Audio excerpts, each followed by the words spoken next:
Hello, everybody, and here we are. It's been another 10 paddling pools, and here we are with the Golden Paddling Pool 270. I am NM, joined here by Zari, as we're getting started once again to see what a lot of these teams are bringing to the table. 41 teams are coming this time around to see if they're going to be taking home the gold in this Splat Zones only tournament, as we're starting out with Chaos Control versus A Walking on Umami Ruins. Yes, indeed, and very much a reminder, a gold paddling pool means we will see nothing but Splat Zones. All we're getting is Splat Zones, so be ready for that. But absolutely, we're looking forward to see what these two teams have going for them, especially when they don't get those mode changes. They know what they're getting into, and it's all Splat Zones all of the time. But yeah, both teams are readying up. We are currently waiting for them to figure out what they want to play with this. But yeah, looking forward to see how this first map in the set goes. Yeah, looking forward to it too, especially since the Sizzle season just dropped just a few days ago. And this time around for the season, we got a lot of top tier options. We got custom range blaster, Dowser dualies look really good. You can use, the Heavy at a Nouveau if you have a short range cooler option. There's the Bamboozler. There's even the Charcoal Decapitator and Mint Decapitator if you want to play those too. A lot of solid options. I imagine that both teams might want to bring to the table alongside some other weapons that we've seen for a long time.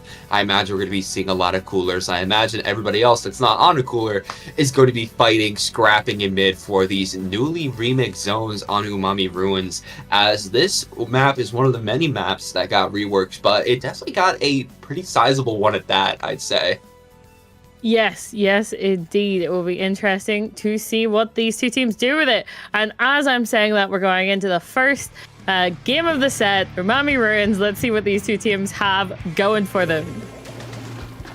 Seeing the comms coming out, we're already seeing the Charcoal Decapitator coming onto the scene alongside the Heavy Edit Nouveau. And is that a custom blaster I see on the side of A Walking?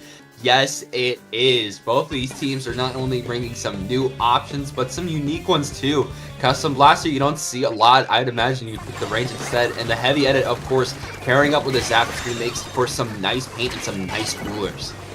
Yep, Chaos Control were coming out of the bat there, kind of able to get the zone and keep it. But that does mean A-Walking has been pushed back into their spawn, and they're kind of on the back foot here. Got to find their way out without taking too much damage. And at the moment, they're slowly making their way back towards the zone. Yeah, making their way back towards the zone right now. We're seeing this custom blaster trying to use this new ink rail, not finding their way in, trying to get this zip. The zip's gonna recall, and the cooler is on the table. This blaster's trying to get it. They're gonna custom splash down here, gonna be able to take out Jason. They're trying to push forward. They're finally gonna be able to grab the cooler, but A Walking is left in a corner right now. And with the Zap getting another cooler on the side of Chaos Control, it's not looking good.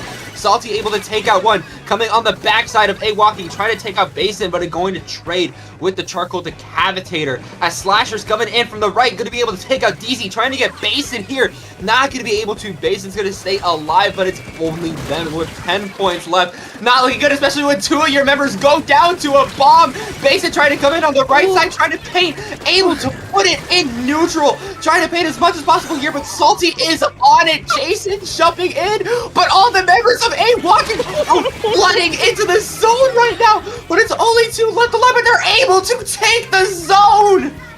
What was that? They had it in the bag, and it just took that end zap to be able to just hold that zone in neutral long enough for all of Chaos Control to turn around and be like, hold on, why is our it not taken down? Where's our finishing the game or knockout? And that was all it took for them to get this moment here. But as we're saying that, they're still stuck in their base. That is not a good place to be. The penalty is working its way down. It's into the 30s, about to be into the 20s. They really don't have that much time, and with 3 down at wipeout, never mind, that will not change anytime soon. Yeah, no, that wipeout is going to spell doom and gloom for A walking with just little points left for Chaos Control to knock out here, and your shot going down, even with this charcoal just running straight into the zones, it's not going to be enough, and Chaos Control were able to control the zones, control mid, and keep A walking, scrambling, and left in their base for so long. They're going to be the ones to take this first game. Yes, indeed. And it puts them on a match point for game 2 and ready. Well, with a showing as we just saw in that first game, it could very easily be a walk in the park for Chaos Control. But A Walking did not, they didn't give up. They did not give up, especially even when it got to that 2-point mark. They were able to come back and try and make it work, but they weren't quite able to have that happen for them again. That was the issue there. So it just depends how they're maybe going to change up what they're doing or their strategy to kind of deal with how oppressive Chaos Control was that first game. Do you think that they might change their strategy or their comp a little? What are you thinking, NM?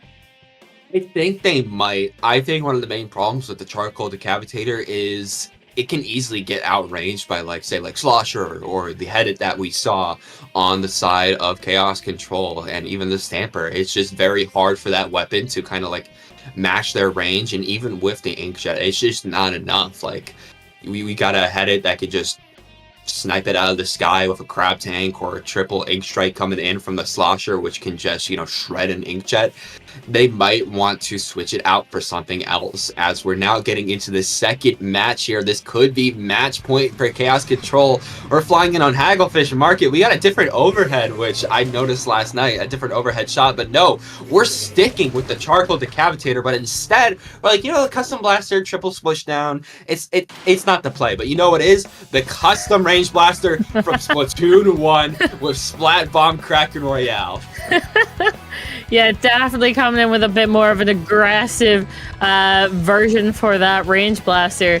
But absolutely, straight off the bat, Chaos Control trying to take that that kind of aggressive point here on that. Well, trying to get the zone first, but that does not seem like it's actually going to work for them. Or maybe it will with those, with those kills. That will mean that they are not going to be able to take that, and A Walking will be the first to cap the zone and start getting points on the board.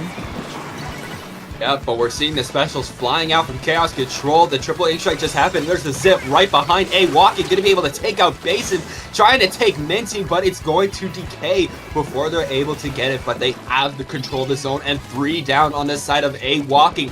This is going to be nice control for Chaos Control, as they're just going to keep pushing up, keep the aggression, and keep space. The charge slashes coming out from Slasher are going to slash right through DZ here, as they're just going to be under this ledge, trying to peek it as much as possible with their verticals, as the Tacticalers out from the Zap. This Trizuka from Minty trying to make something happen, able to take out Salty. 2 are going to be going down. A Walking is just rushing in. Jason's going down to this decap, and it's just one left alive. It's just Slasher, but they're going to be decapitated from the Decapitator, as they're going to be popping this Inkjet here, trying to push even further. Yes, indeed, but as you're saying that is 3 down for A Walking, and that will be the end of that push almost immediately. There's that delayed wipe. All of A Walking are going to have to come back in from spawn, which is not a good place to be. But as I'm saying that, they are able to take out the Slosher, which might help them if they're able to survive these specials. If they can survive these specials, they will be able to clap back, especially with this Inkjet coming out, the Tacticooler being thrown, but the Slosher coming out from Jason is going to be able to stop 2 of them here. The Trizuka going to be decaying for Minty here, as they're going to be rushing in from the left side, trying to get the paint, trying to get something, but Slasher is watching DZ, going to be able to get that pick, and it's just 1 on A Walking left alive. It's just a shot, and they're going to be going down. It's just 15 points left on the board for Chaos Control. A Walking have got to find something here. They have to rush in. They have to get the zone last second. Are they going to be able to? No, and Chaos Control be able to control this first set. Yes, indeed. There was definitely a lot more back and forth that game, but Chaos Control just able to hold that zone for longer and have that more dominant force on that zone, which kind of just gave them it. Had a walking of being able to get to the zone just maybe a couple seconds earlier, it might have ended differently, but it wasn't meant to be. Yeah, and I think a main thing with that was Jason's triple ink strike. You saw there as the members of A Walking were starting to push up, the inkjet was popped, all the members were pushing up just like this. They were all down because Jason was able to land their triple ink strikes at the right place, shred the inkjet, shred the other two players alongside their teammates, and then just push in on the shot Minty and just take control. I feel like that, plus a lot of their comboing Slasher with those ledge peaks from the Stamper that, the Decapitator can't really do, it all just played into their victory. As, of course, it's not over for anyone just yet. We're still in the group stage. We got a lot of teams coming up today, so we got a big group stage. So this is just like who's going into Alpha, who's going into Beta. So, it's not over for anyone. Absolutely. This isn't, as you were saying, like double elim where people are going to losers. Right now we are in groups, which means that there are still number of games to be played. This does not mean A Walking isn't going to make it into Alpha bracket. It's just going to be that little bit more difficult for them to do that. But very well played by Chaos Control. Even when A Walking was able to kind of make their way into mid, able to put them on the back foot. It didn't last for all that long, and it meant that they were able to recover quite quickly. So yeah, with that in mind, we're going to be getting ready for our round 2 and seeing who we're going to be seeing next. So absolutely don't be going anywhere, but we're going to go to a short break.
Welcome back, everyone. We're already back with our second round here. Distinct versus Hydrogen. Looking forward to see what these teams have in store for us, because we're going to be starting on Inkblot. Yeah. Inkblot's like a fairly solid map. My personal opinion, I'm not the most favorable of it, mainly because of the one-way drops into mid. It feels like once you drop into mid and try to paint on the zone, you're pretty much stuck there. You got to commit. You can't go back. Yeah. There's no going back. Yeah, that's the only choice. You're like, okay, right, I'm either dying or we're gonna do something here.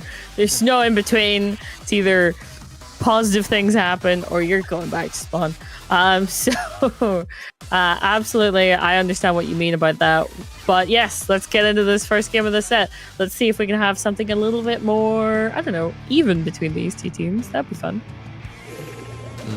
Let's see if that's going to happen here, as we're seeing the Incline Tri-Stringer coming onto the table, and both teams repping the Charcoal Decapitator here for that short-range inkjet niche, that aggressive inkjet.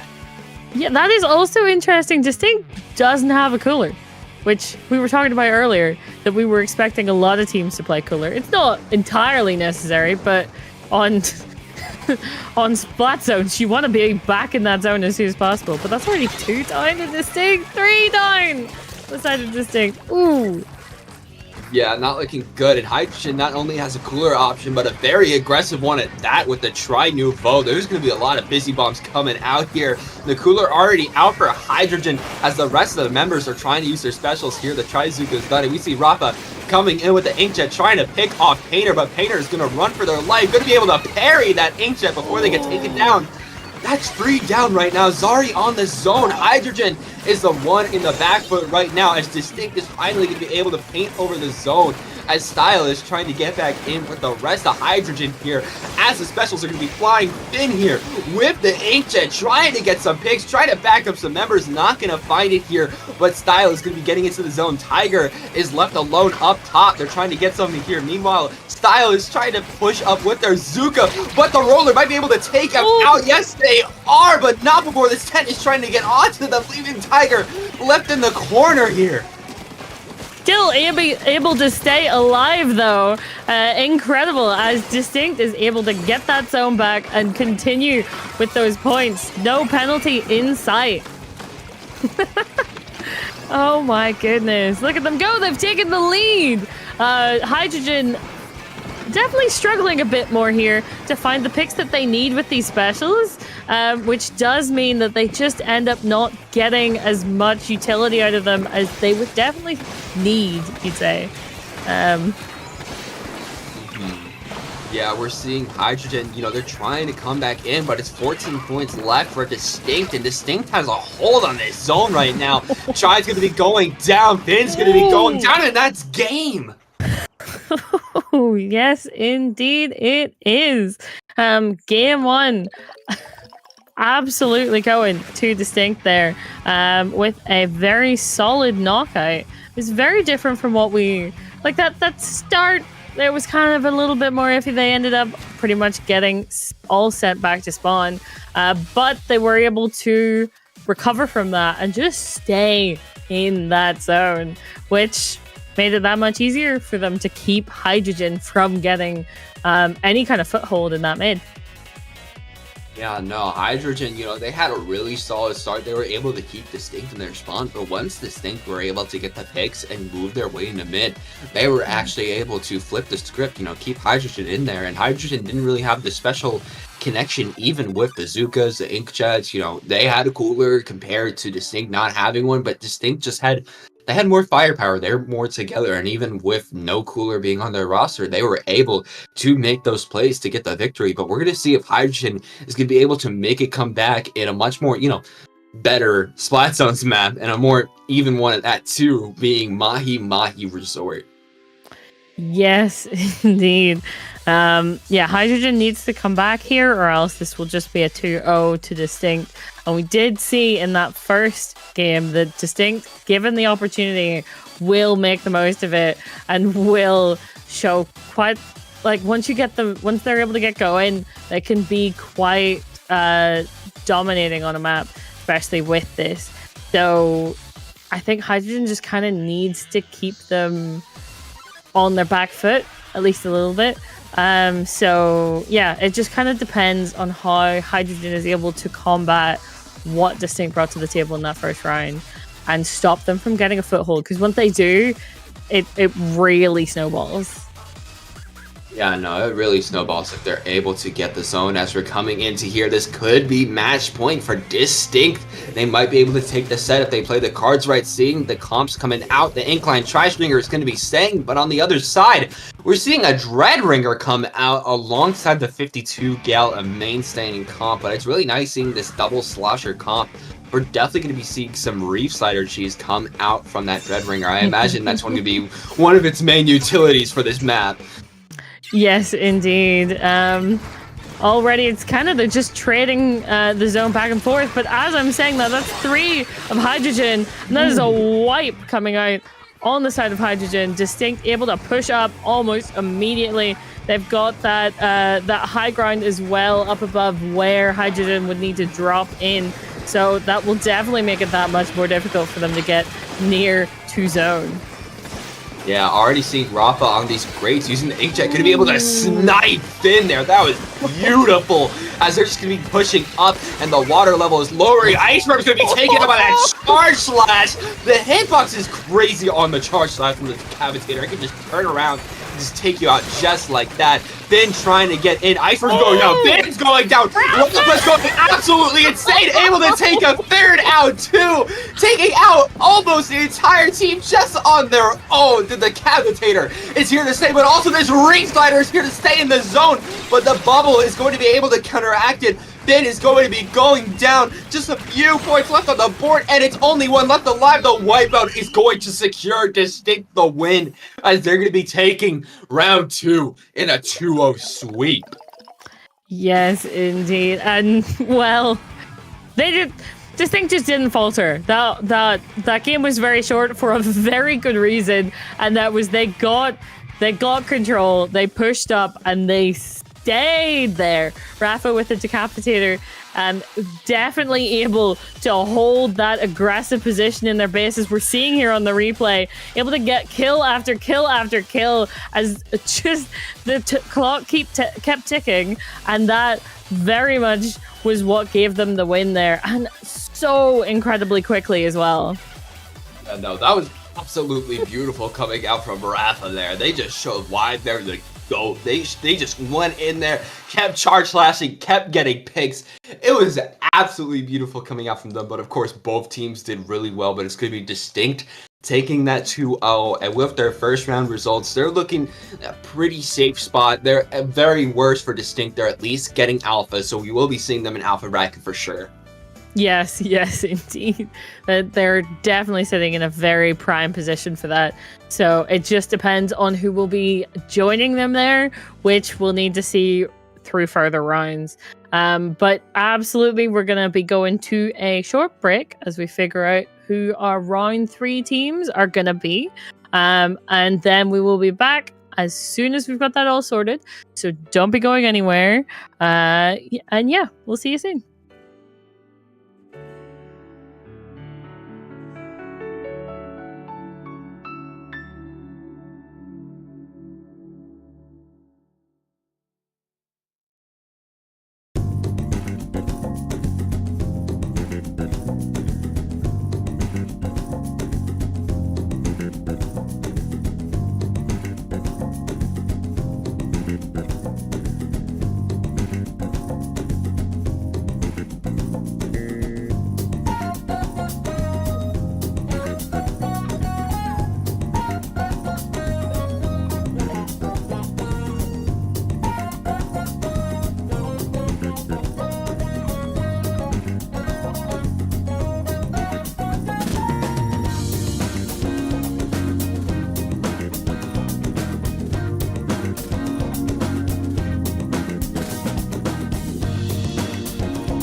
私とここに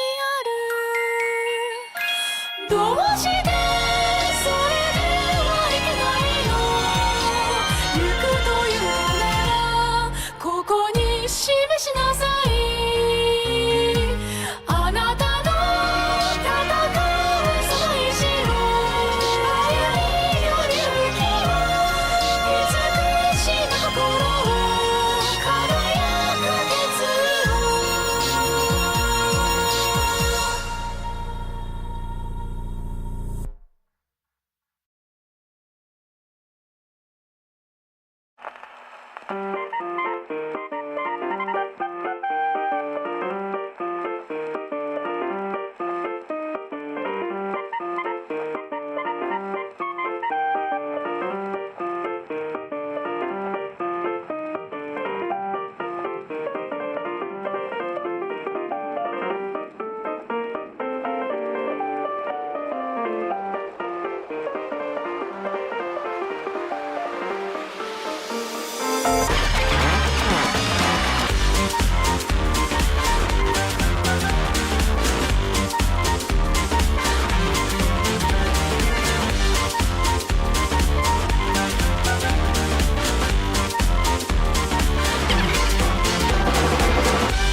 Hello, everybody, and we're here with the final round of the group stage for Paddling Pool 270. I'm NN, joined here by Zari, as we're going to be looking at Sonic versus ASC Niji.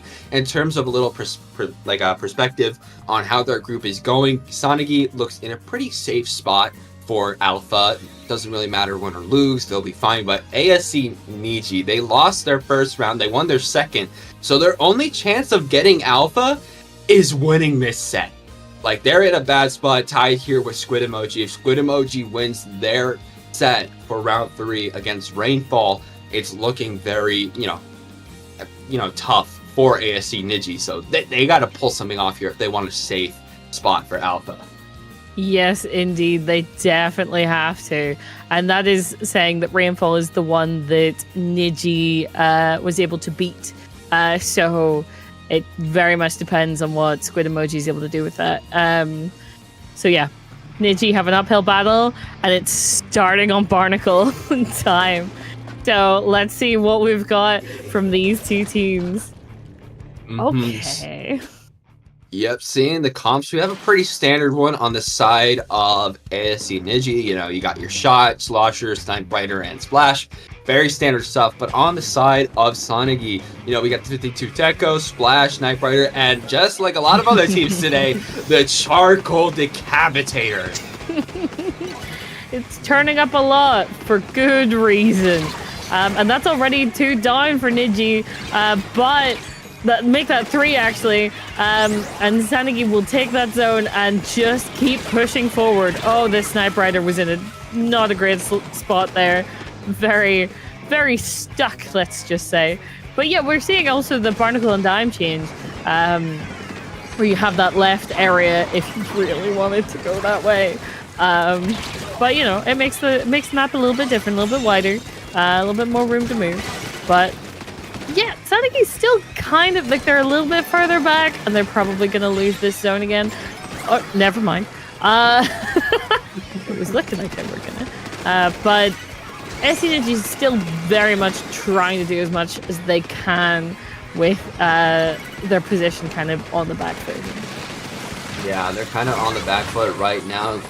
Gugu trying to use this crab to save their teammates. Going to be able to try to go forward with the rest of Niji. Going to be able to take the zone here. As we're seeing Adil, they're close to their crab tank right now, right next to that pole there. Going to be coming up alongside Bomb, who's trying to use this inkjet to seed out the members of Niji. Trying to get Slord here, not going to be able to connect, but the crab tank is coming out from Adil, trying to take out Natney there. Slord being left in a corner, and right now Sonagi is going to be able to take back the zone, putting Niji in a penalty. It's 3 on either side here, but it looks like Niji is going to be able to push forward, getting the picks on Sonagi that they need. But we see Bomb staying alive here, trying to get Slord, but it's going to charge slash right past them.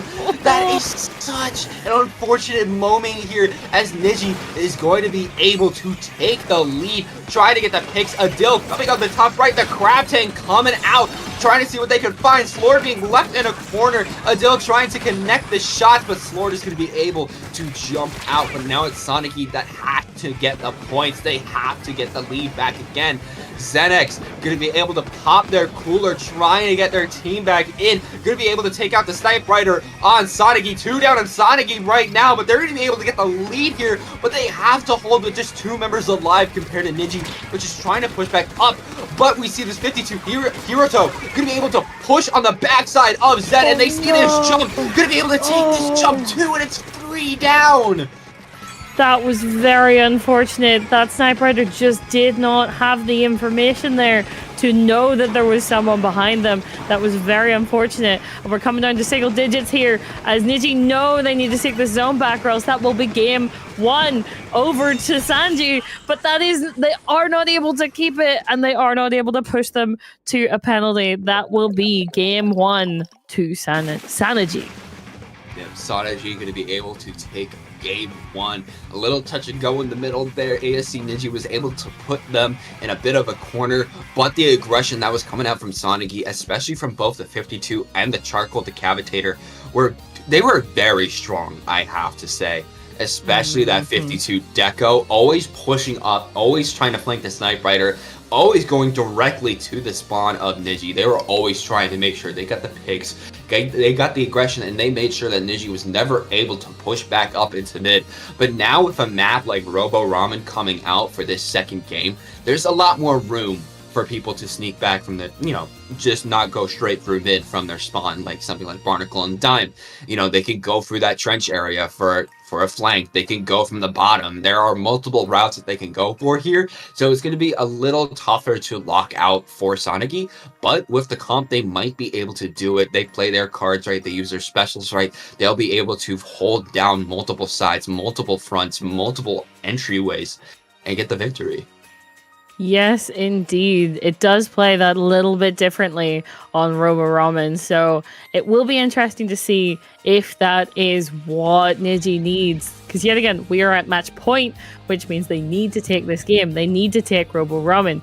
So what is going to be how are they going to change up how they play or what they play to try and get an edge here? Because they need to over Saneji. They did show promise throughout that game, but it just wasn't quite enough. So are they able to figure out a way to turn the tides here? It's going to be the question. And seeing the comps coming out, we're seeing a Carbon Roller Deco coming out from Niji. You don't see Carbon a lot nowadays, especially with Cooler being prominent. Ninja Squid playstyles are kind of not the best, but this Carbon Roller could be a nice frontline option, a nice sneak on the members of Sonic, alongside, of course, being the second Zuko, but it's already going down straight off the bat, and that's going to be the zone going to Sonic at the start. Yep, and there's Crab Tank trying to find the pigs, able to help with that one. Oh my goodness, this is Niji back in their spawn, which is not going to be all that helpful. But as I'm saying that, people are going down on both sides. And the Carbon able to find a little bit of a footing. This will be Niji on the zone, able to make a start on their own points here. Yeah, the Carbon putting in the work. That's a 52 going down. The Carbon already trying to push all the way up, and they have cool around. They can be as aggressive as they can, and like, all right, I still got my Zuka for when I come back. I can just pop it immediately when I jump to my teammates, as Niji are going to be the ones to take the lead here. But the Ancients coming out from Bomb, going to be able to take out the Carbon there, trying to find more. Nami's going to be going down too. Just two left alive on Niji. They're trying to hold it down. They're getting the jumps. The Carbon coming in, going to be able to take out Bomb, trying to take out a Dill. Not going to be able to, but Slord is holding down the zone. And here come the triple ink strikes, but not in time for Sonic to put him in a penalty, but in time for to be able to take out Bomb and leave just two left alive. A Dildo trying to find their way into mid, trying to find the paint onto this zone here. Slord and Gugu trying to find their way in, trying to get the pick on Bomb and Hirito. Both teams are in a back and forth right now. None trying to get into mid, and with the Dill popping this Crab Tank, they're just trying to push back Niji further and further. But we're seeing Gugu coming out here with the Trizuka, going to be able to take out a Dill in the end, but it's just the Carbon left alive. And Carbons are not known for their painting prowess, so that does mean they're not going to be able to make that approach onto the zone, and they have to back up. But we can see that Bomb here on that left-hand side coming up with the Inkjet just makes it that much more difficult for Niji to put anything together here or try to make a push in. So they need to figure this out, and soon, or else this is going to be game. We're down below 20 points here. We see those ink strikes coming out. They put it into neutral. Are they going to be able to get the zone? It's looking less and less likely as this fight continues in mid. The fight is continuing strong in mid. Adil getting shredded by that Zuka here. Not me going down. Just two left alive on Niji. Just a few more points that Sonic need in a neutral. And there it is. Sonic is going to take this third round in a 2-0 sweep and secure their spot into the alpha bracket. Yes, indeed. That was not what Niji needed. And they definitely were able to put up quite a fight. But it just so happened that they weren't able to keep that consistent throughout the game. They weren't able to stay in mid or make the most of that. We saw here that like this was the moment when Niji was Niji was able to get picks and able to get control right at the beginning, and they did keep it for a decent amount of time. But once Saneji was able to get more of a kind of foothold back in mid, it just became so incredibly difficult for Niji to do very much with that. Yeah, it was very hard for Niji to get back in, and that, Carbon isn't a painting weapon. It wasn't able to hold down the zone, and because of that, Sonic was able to keep their hold onto the zone, keep the members of Niji out, and because of that, they were able to take this 2-0, closing down their group. And as the groups are winding down, we are going to be getting started in just a little bit to go to the Alpha bracket, seeing what these top teams in these groups have in store, seeing what they want to do. And of course, again, this is groups. It's not over for any of these teams. There's still a beta bracket. They can still go there and play, but that Alpha bracket is definitely what the teams want. And as things are closing out, teams are getting decided. Niji, they most likely won't have a chance if that other team in Group K is going to be able to get that win squid emoji. If they're able to get that win, it's not looking likely as Sanagi have secured their spot in Alpha. But with that, we're going to be going on a little bit of a short break as these groups wind down. But don't go anywhere, as when we come back, we're going to be starting the Alpha bracket. Yes, indeed. Don't be going anywhere. We'll see you soon.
welcome back, everyone. We've got a little bit of an extra set for you here, though it's not quite a full one. And this is right. This is French, so we're gonna butcher this. But Octo Clavier Souris versus Prime Seals. Also, we were about to get into the second game of the set. We missed the first one. But and this is also still on round 3. Must state that. But they put Brownie on a team, so they ain't playing quite yet. There we go. Reset everything done. But yes, welcome back, everyone. This is an extra little bit of something.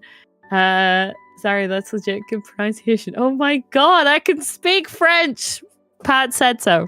But yes, we will be waiting for everyone to sort themselves out.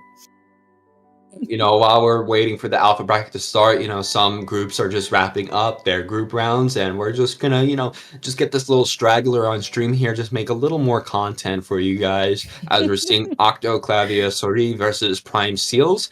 Currently, for both of these teams, how the standings are in their group, they're pretty much locked into beta. They're both pretty much locked into beta here right now. Octo Clavier and Prime Seals both have an 0-2. It's just who gets 1-2 and who gets 0-3.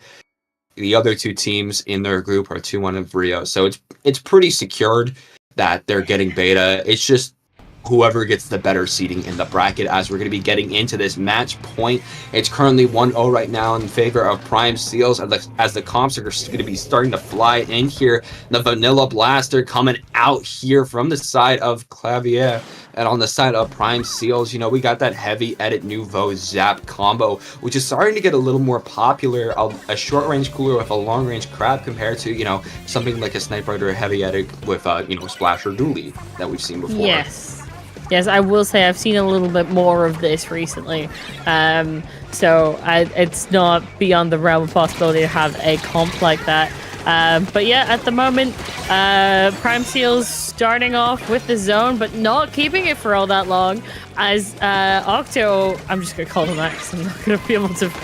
It's just the pronunciation. I'm not French. Octo not really able... Oh, well, Octo able to come back and push Prime Seals well out of the zone and get that lead quite quickly. Yep. But Prime Seals just kind of struggling a little bit here. Yeah, Prime Seals are not finding their way back in. Going to be able to get the pick on Haru with the Zuka, though, as C is trying to get their way in off these grates.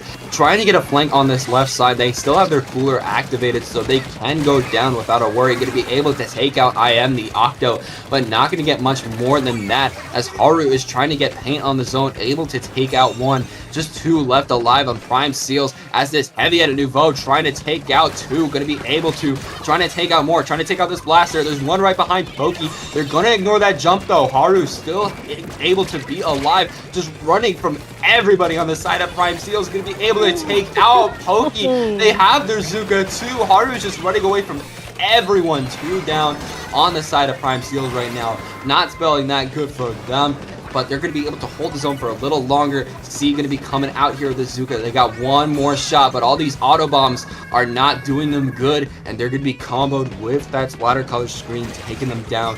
Pokey and this Zap here on the back foot, trying to find their way back into mid, but not going to be able to. C, though, opting to jump in the corner right now. Going to be able to take out Haru with that random jump. Trying to take out Octo. Wow. Very nicely done there. Octo's still able to stay in mid here, able to keep that, pushing that zone and hold it as they're making their way through those penalty points. They're almost completely through them. And that's going to spell disaster for Prime Seals here. They need to get this zone back, and they're able to do it, but they still... Octo Clavier is still able to get a couple more points before that happens. But Prime Seals shortly through their penalty points themselves, so they still have a long way. They've got to get to 8 here. And it kind of depends on how they're able to hold this as to whether or not that happens. We're seeing Caribou coming from the backside with this blaster, going to be able to take out Luca there. Going to be going onto the zone, and that's paint back for the Octoclavier. Going to be going ever further, trying to get the picks on the side of Prime Seals, trying to push them back as much as possible. They only have 40 points left in this penalty, but C is going to be pushing up on Haru, trying to get the pick. They're going to be alone, though, as they're backing up with only one hand left to go for them to be taken down. Haru going to be holding down the zone in mid here. Just a few more points to go. The Crab Tank from Skywolf going to be coming out, but the Blaster is going to flank right behind it. Going to be able to take out two before they go out themselves. And that will be a zone flip in the favor of Prime Seals. But Haru's still able to make that jump out. Kind of insane there. There was a lot of shots coming their way. But yeah, still able to reset. And this should help their team get back in here and stop that zone before it gets through too many of the real points. Are they going to be able to cap it completely? There we go. Unfortunate for Prime Seals there, as they had just finished those penalty points when in came Octoclavier to stop them in their tracks. Ooh. And 4 down on that top left. I am the Octo putting in work, taking out most of those members. With just a few points left on the board, it's not looking too hot for Prime Seals. The penalty is over. Just a few points left. And there we go. Octoclavier going to be able to take that second game, as we're going to be having a tiebreaker for the first time on the stream. Oh my goodness. Yeah, we've been having 2-0s consistently today. So this is the first one, and it being the extra set that we get is kind of incredible. Also, I suppose it kind of balances out because we didn't get to see that first game. So we still just get the 2 games that you're guaranteed with a best of 3. So we do appreciate that from these 2 teams. I do not. Oh, we're gonna be moving on to that is Barnacle and Dime. It's gonna be where we're gonna be settling this. Yep, we're going to be settling it on Barnacle and Dime here. Both of them 1-1 right now. This is pretty much the last set that has to be done in groups. So once this is finished, both brackets are going to be finished and ready to go. Just a matter on who wins this Barnacle and Dime match. Both of these teams have showed the power they have. We didn't show the Inkblot Art Academy set on stream, but just so you know, both of the teams were going back and forth. But it was Prime Seals who got that early lead and were able to lock out Octoclavier for a long time. Not able to get much past mid, and when they were able to, they just kept getting Zuka or taken down by something else. And we just saw what happened there on Crabluck. So it's going to be a matter on which team is going to be able to play better with each other, which team is going to be able to get their specials up, which team is going to be able to get the connections they need, get the zone, get the picks, get the victory, and move on to the beta bracket. Because again, both these teams are locked in for that beta bracket. Yes. This is them fighting over the better seed in beta. So very much still everything to play for, even if Alpha is a bit out of their reach here. So yeah, we're just waiting for everyone to ready up and get into this. As they're both in this tiebreaker, ready for anything, hopefully. Ready for anything they are, as we're going to be starting this match now, seeing the comps flying out. We're seeing, is that an Anarchy Splattershot Nova? What? Hold on. Excuse me? That is interesting. Okay. All right. I am the Octo. We are locked into this. We want to see what you're planning to do with this, because I was not expecting that. I was not expecting that either. I mean, that is a good weapon to spam Inkjets to no tomorrow. Yes. But that damage is going to have to need some help, as it is a 5-shot and its RNG is not the best. But it looks like it's doing some nice work alongside the rest of Clavier, as they're going to be able to take 2 down. It's a 2v2. It's Skywolf is here on this snipe, trying to get these crab picks right now. They see Octo on the side of their snipe, but not going to be able to get it on their Plat, I mean, gonna be able to trade with the blaster, but Octo has such a good hold, and Octo's coming up here, gonna be able to take out one with this jet, trying to take out another, but the parries were coming out. The parries. Oh my goodness. Yeah, the parries were on point there, but it does not stop Octoclavier from continuing to hold that zone and not letting Prime Seals anywhere near it. We are down to single digits here, and 3 of Prime Seals, never mind, all of Prime Seals are respawning. So that will be a very quick game to end out this extra set we got today. But yeah, that will go to your Octoclavier Souris.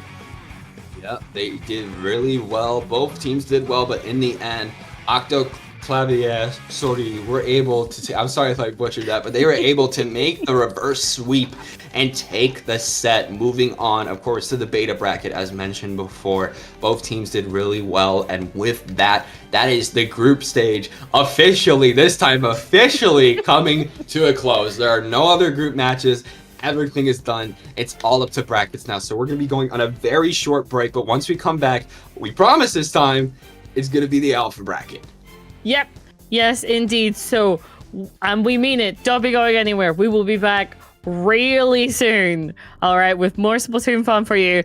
But we got to go sort out who we're going to be seeing next. So absolutely. See you guys shortly. And don't be going anywhere.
Hello everybody, and here we go. We are finally here with the Alpha Bracket for Paneling Pool 270. I am NM, joined here by Zari once again, as we're going to be starting it off with round 1, Myopsitis versus Vite on Robo Ramen.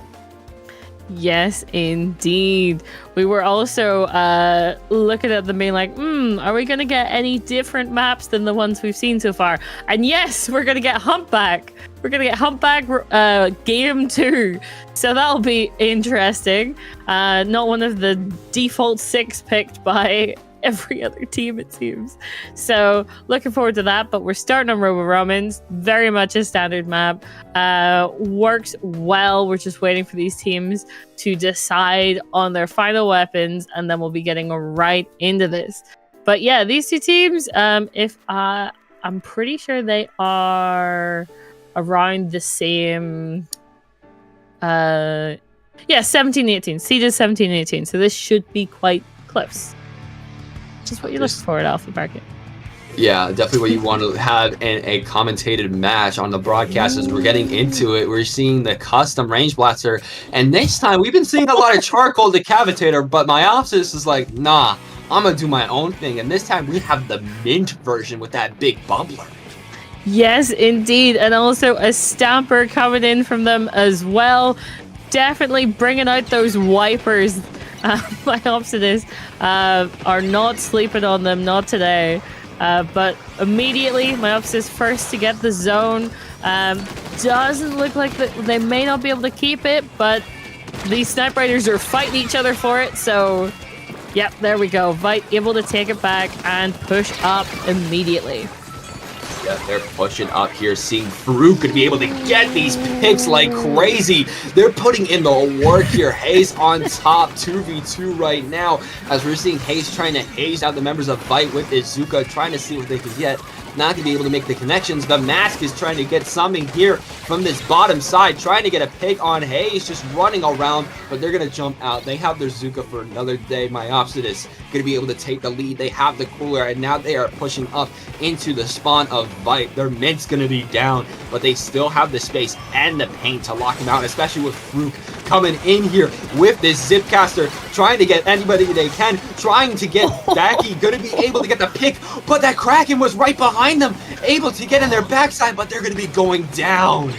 Yeah, and it wasn't enough to cap that zone. That zone, when that player returned, was very, very yellow, but just not quite yellow enough to actually get that cap and put some penalty points on the side of Myopsis. And it's still not enough to cap yet again, as Myopsis is still working on those points. They're down into the 30s, almost now into the 20s.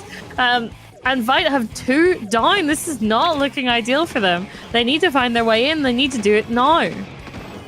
They need to do it right now, as Vite only has 10 points left to Doom, but they have 2 down. They were able to get it. They're getting in there. The Kraken is watching this jump, going to be able to not take out Fruk. They're going to be able to charge slash out of the way. All of them are back. They didn't paint the zone, and with that, Myopsidus took that first game. Vite were able to get it into congestion, but they didn't have the paint, especially with the range blaster being on that Kraken. That's not going to be something that's going to be able to paint all of that efficiently, and with that, Myopsidus are putting Vite on the back foot with this first game going straight to them. Yes, indeed. There were 3 moments near the end of that game where the zone was neutral, but so incredibly painted in the favor of Vite, but they just did not have the paint power over Myopsis to finish it off. Definitely not. Oh yeah, should say it's pronounced Vite, not Vite. Thank you for that, Pat. But yes, Vite definitely were able to get close to taking it back, maybe working on the points themselves, but they just could not cap it in those most important of moments. Very much not ideal for them, and means going into the second game of the set, they are even more on the back foot, as they got to win this game. Yeah, they have to, and in a map like Humpback Pump Track, the aim of the game is both specials and AoE. For specials, the slider and every other zones cheese you can imagine are going to be coming out of the woodworks, because they can take zones that easily. Zones cheese wasn't really a thing in Splatoon 2, but where it was a thing was Humpback Pump Track with that Booyah Bomb. Could be seeing that come back out. The triple ink strikes, the reef sliders, all of them I could see coming out here, just looking to get that zone back and forth. And of course, with the short range and all the little ledges that are on this map, things like sloshers and blasters, that CRB we saw last game, and even some of those Splatomas like the Stamper or the Decapitator could be really, really strong on this map. Yes, indeed. We're about to get into this second game of the set. I will also mention that this Humpback Pump Track is a Myopsidus pick, so that does mean that they wanted to play this, and they will definitely have some kind of plan going into this, and I think it includes an Octobrush. Okay. All right, Myopsis, what are we doing here? Also, important to note that those Stampers, Decapitators, they are gone for this, which does make a lot of sense. Whenever you have that raised bit in the middle, it doesn't really give you all that much advantage when you're approaching it. But already Myopsis working on those not penalty points, but on those points. And hello, there's that Octobrush already in the spawn. They do go back, but okay, I see what Myopsis is trying to do here, and it might very well go in their favor if they're able to do this a number of times. Yeah, we're seeing them go in. Fruk trying to get the picks. They're going to be able to. Myopsis holding this zone down very efficiently here, as we're trying to see Daki trying to come up. Then 52 going to be able to take out Hayes, trying to make something further, coming in from the right side, trying to take this zone away from Myopsis. Suzuka coming out too, but Nom Nom is going to be coming in with the brush, going to be able to take out Mask, trying to take out that range blaster there, not going to be able to, and that's 2 down on the side Myopsidus with that Sniper Rider jumping out. I want to point out too that the Range Blaster decided, you know what, Kraken, it's not good here, but Wavebreaker can make some nice plays with the ledges, and that's what it's going to try to do here. But Hayes is the one with the Zuka in play this time. They're holding it down. The triple strength Ink Strike is on hold too. They're going to be Pop Nom Nom coming in with the Zipcaster, trying to make something happen, going left, right, and center, trying to take this zone. But Veet is still on the zone, trying to take out Nom Nom there, not going to be able to, and it's just Daki left alive, trying to live as long as possible, not going to be able to, and right before Veet is going to be able to take the lead, Myopsidus comes back strong and is able to take it for themselves as Nom Nom is readying up a Zipcaster here, and here they go, the Zip coming from down under, trying to see what they can do, going to try to take one, going to be able to take out Gonal. Gonna get some nice picks there, but the specials are coming out from Veet with that killer whale, but they're not getting the picks. Yes, indeed. Myopsis still got quite a stronghold over this neutral here, but as I'm saying that, two of their own players do go down, and Nom Nom is kind of holding out in this middle area, but not focusing on the painting, able to back off. But that does mean they're going to have to come in all together as a team for this next push. But already we see this Fruit trying to find their way around on that left-hand side. That is 2 down on the side of Myopsis, but that continues to kind of even out as players going down left, right, and center. Yep, Hayes is going to be going down, and Veet have control of this zone, and they're so close to getting the lead here. This Sniper Rider, though, Clawley trying to make a difference out of it with Nom Nom coming in, going to be able to take out Mask using their Zip. They're going to be trying to go further, trying to take out this Range Blaster here, coming from the backside, going to be able to take out the Sniper Rider. They see a jump, but they're opting not to take it, but that's not before Veet were able to take the lead here, and they're still holding the zone, but Nom Nom coming from the left side, Hayes coming from the center, and the triple Ink Strike getting onto the zone alongside the Zuka is going to take it for Myopsidus as Fruit is trying to make a push in there. Daki going to be going down 3v3 on the other side here as Plali is just trying to paint the zone, but the man advantage is not on Myopsidus. Even with Nom Nom taking out Mask, it's just not enough. And Veet are going to be able to hold the zone for a little bit longer as we see this Range trying to ledge peek, trying to see who they can pick off. Myopsidus left in a corner here, but not before Nom Nom is trying to make some plays. And is able to get a trade there, but as we're saying that, Veet's still in control, able to hold the person advantage and continue to work on those penalty points. That they are getting close here, but Nom Nom in the mid, getting picks along with those Ink Strikes will make it that much easier for them just to flip that zone and get Veet completely out of that mid. That was absolutely beautiful coming out from Nom Nom with that Zip. We see Nom Nom on the right side sharking here, trying to wait for somebody to drop. They're waiting ever so slightly. Now they're going to be trying to go in mass, dropping in the wrong place, going to be taken out because of it. Just trying to paint the zone here. Nom Nom is putting in the work. They're moving it on this Range. The Range is going to be going down. Nom Nom is putting paint onto this zone. Myopsidus, this is their last chance. This is their last push. And with the triple Ink Strikes flying into the zone, this could be their shot of getting that 2-0 sweep they so crave. Trying to get the picks here. Nom Nom coming in with the Zipcaster, taking out the Sniper Rider. 2 down on the side of Veet. It's going to be 3 down. They're going to take the zone, and with Nash just the last one alive, they're not going to be able to connect it. Just getting a jump in. The lead is going to be lost, and Myopsidus is going to be the one taking that second game and taking this first round of alphas. Yes, indeed. As we stated at the beginning of that match, Myopsidus picked that map, and we know exactly why. Nom Nom coming out with that Octobrush really just like tears apart Veet. They just kept sharking in places where it was not ideal for Veet when they were trying to get back in, and also with that Zipcaster just able to get into their backlines consistently and keep causing chaos, which made it that much easier for the rest of their team to just capitalize it, and kind of tore apart Veet's pushes whenever they had that Zipcaster. That Zipcaster matched with that Octobrush definitely is what pushed Myopsis to be able to take that game. No, that was definitely the key to their victory, alongside the strikes coming out from that slosher. A lot of things that have to be considered, especially when facing other teams, is if they're bringing out something that might be a little bit more, weaker, maybe a mid or lower tier option, you have to watch out for it, especially because you might not be as trained on countering those weapons. You're seeing a lot of top tiers and high tiers, you're knowing how to counter those, but when you see something like an Octobrush, it could catch you off guard, and you have to make sure you know how to deal with it. And we saw there that Beat didn't have the cards. They didn't know how to deal with that Octobrush, as Nom Nom just kept running in, kept holding the zone on their own, kept sharking, kept using that zip to try to displace the members of V, always able to get the snipe rider when they were least expecting it.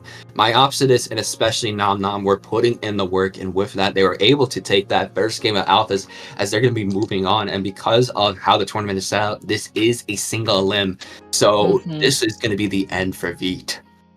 Yes, indeed. Very unfortunate for them. They did play very well, but just my Opstis knew what they were doing with that second game and were able to take the first one.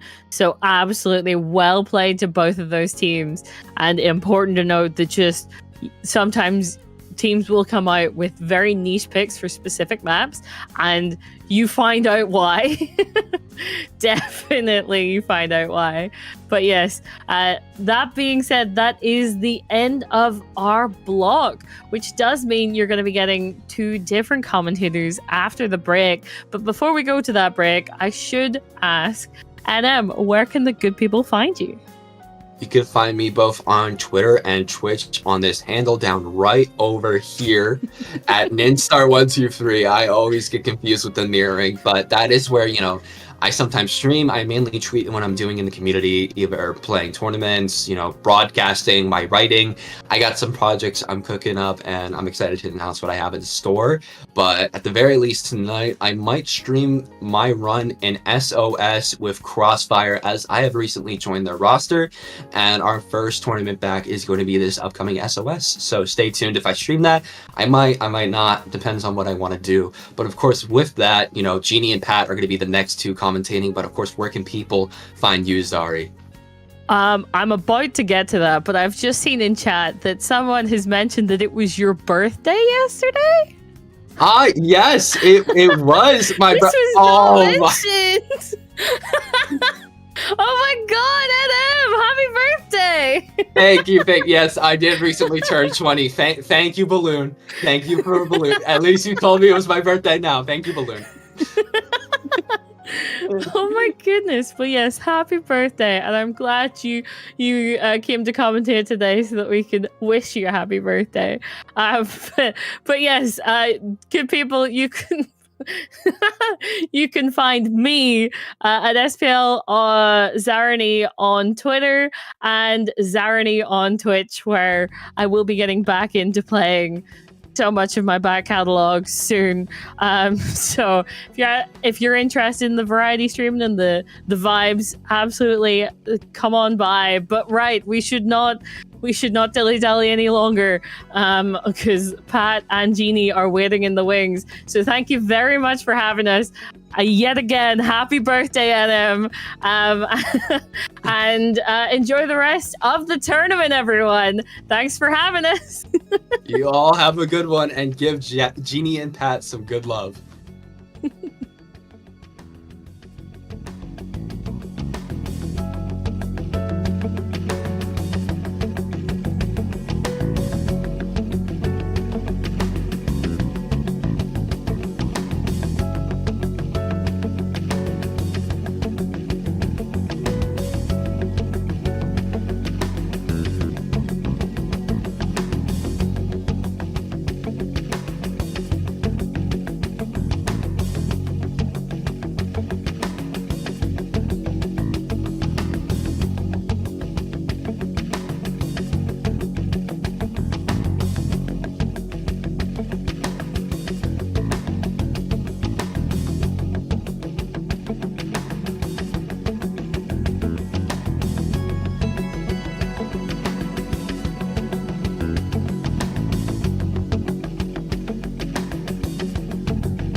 Splatoon Stronghold, a stronghold for competitive Splatoon, providing resources to long-timers and newcomers alike. If you're new to the competitive scene or still figuring out how to join, we have a getting started guide and plenty of other resources to help you in your journey. If you are a seasoned veteran, we still have plenty to offer. You can find and join tournaments as well as participate in our Captain Forum and find free agents and teams. Our mission is to make competitive Splatoon easily accessible to everyone. So what are you waiting for? Join the Splatoon Stronghold today!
And welcome back to Golden Paddling Pool. We are now in the Top Cut and in round 2 of Top Cut, no less. I am Pat here with Ginny, ready to watch some more Splatoon action. Ginny, I love your cap. Thank you. Give Thank it to you. me. I want it. I can't, bro. It's the only one I have. I won it for winning my division of a tournament. It was awesome. It's an old hat from 2017. Like, this is the Splatoon 1 version of it. Then again, it's been the same forever. But Pat, I'm so glad to be back on the mic. It's been, honestly, It's been so long. couple months, bro. But I'm ready for some Golden Paddling Pool. Well, I'm glad you are ready because, I mean, we're going to have awesome action here between Paint the Square and Chaos Control. We saw Chaos Control earlier in group stage. They were on fire. They were getting everything they needed to get in order to get the points. Paint the Square, they're a mighty team right here, and they're going to be pretty dangerous. Yeah, loving the comps coming up for both these teams because the less pencil I see, the happier I am. But yeah, this would be a great match. I'm gonna be watching out for one shot though, because Eliter sightlines on this map, Pat, we know will be very disgusting.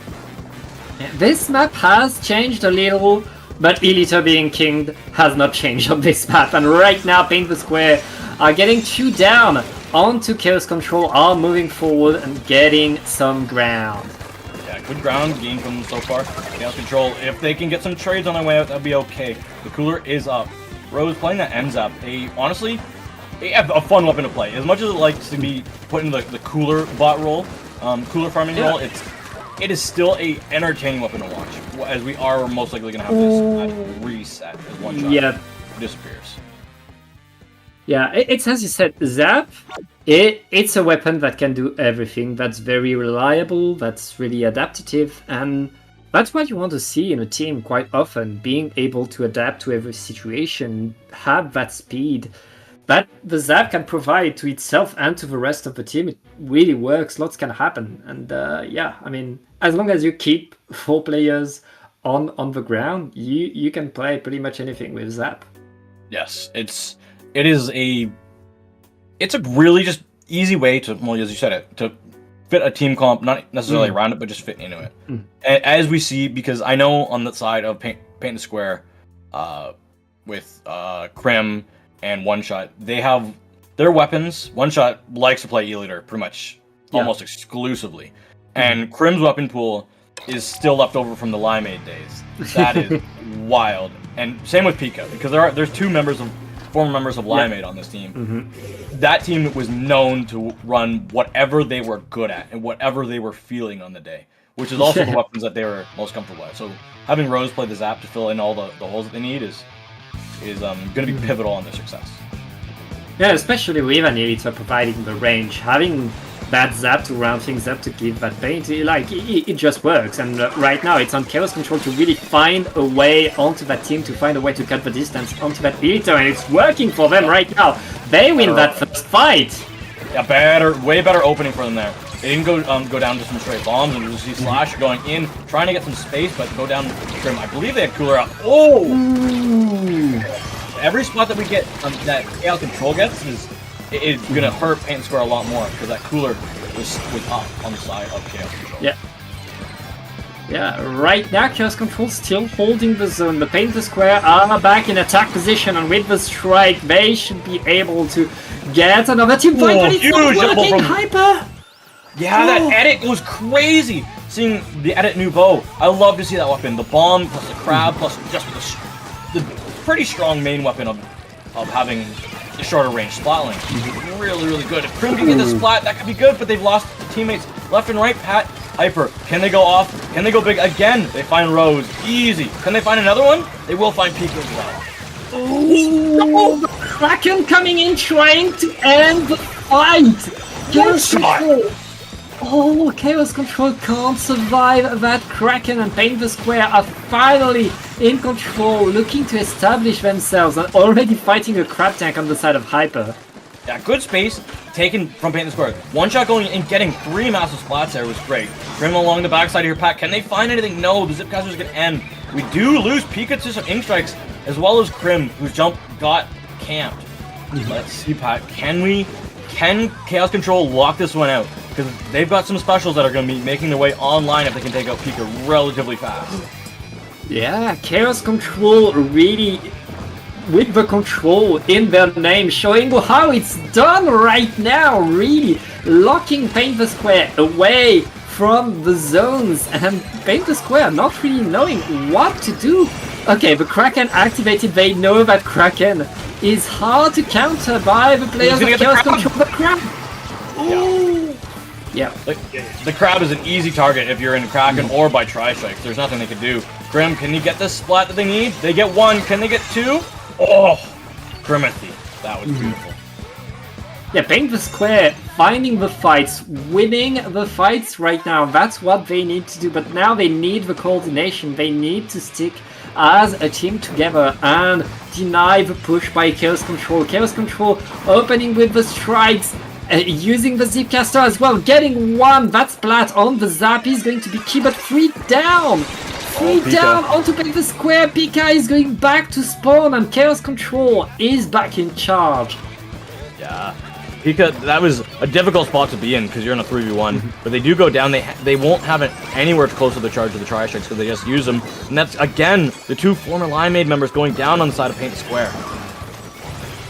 And it's pretty tough for them right now. One shot, still looking to get some with that Kraken and able to end that fight right there. But still no push, especially with the Kraken.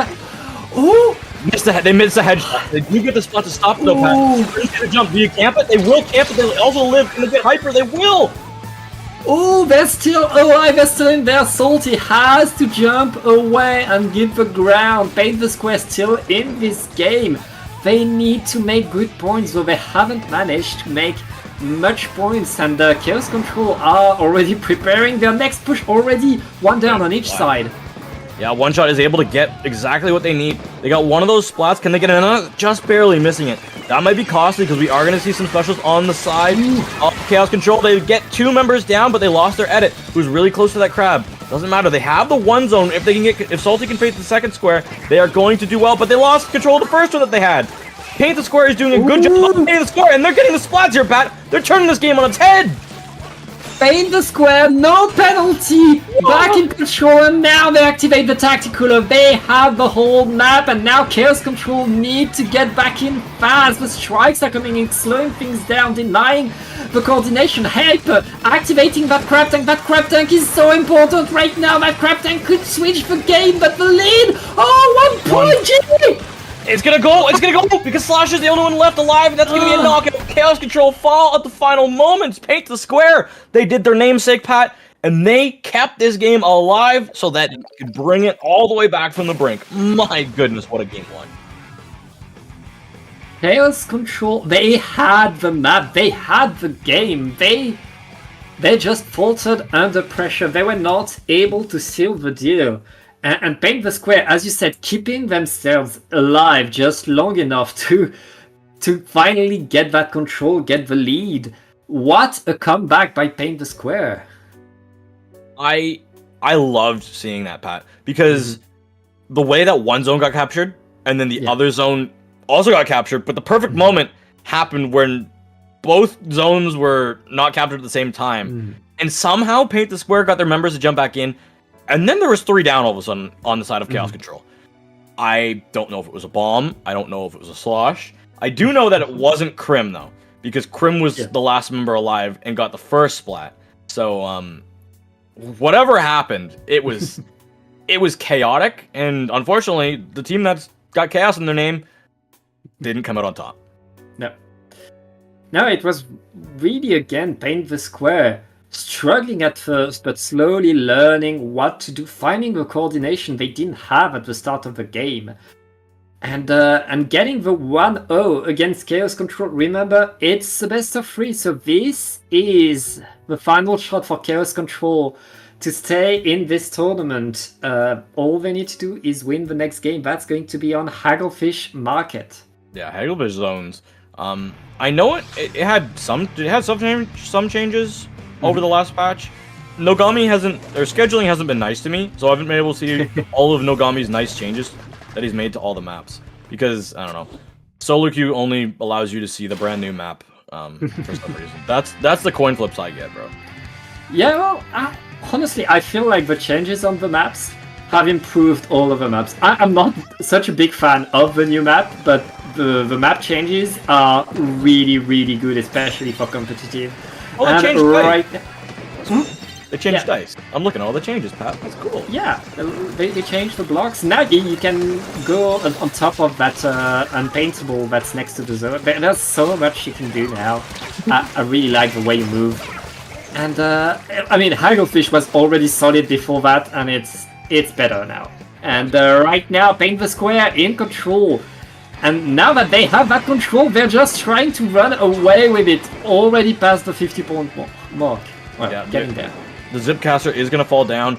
We're gonna see if any more spots can be found out. And yeah, trades back and forth. If Slasher can get that splat, no, they won't. They're gonna try and go back to get this cooler, but they do see that Krim is here. Can they get the slash on Krim?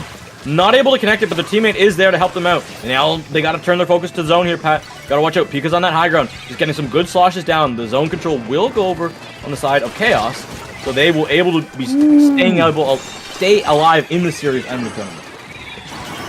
Yeah, Chaos Control doing what they need to do. Just paint the zone, make sure penalties applied, and Paint the Square are looking to still punish that attack on the side of Chaos Control, but it's still a fight for mid right now. And with the strikes, it looks like Paint the Square are getting back into that game. Pika just no fear, getting in, getting the splat, almost getting the second one, but Slasher not letting him do that.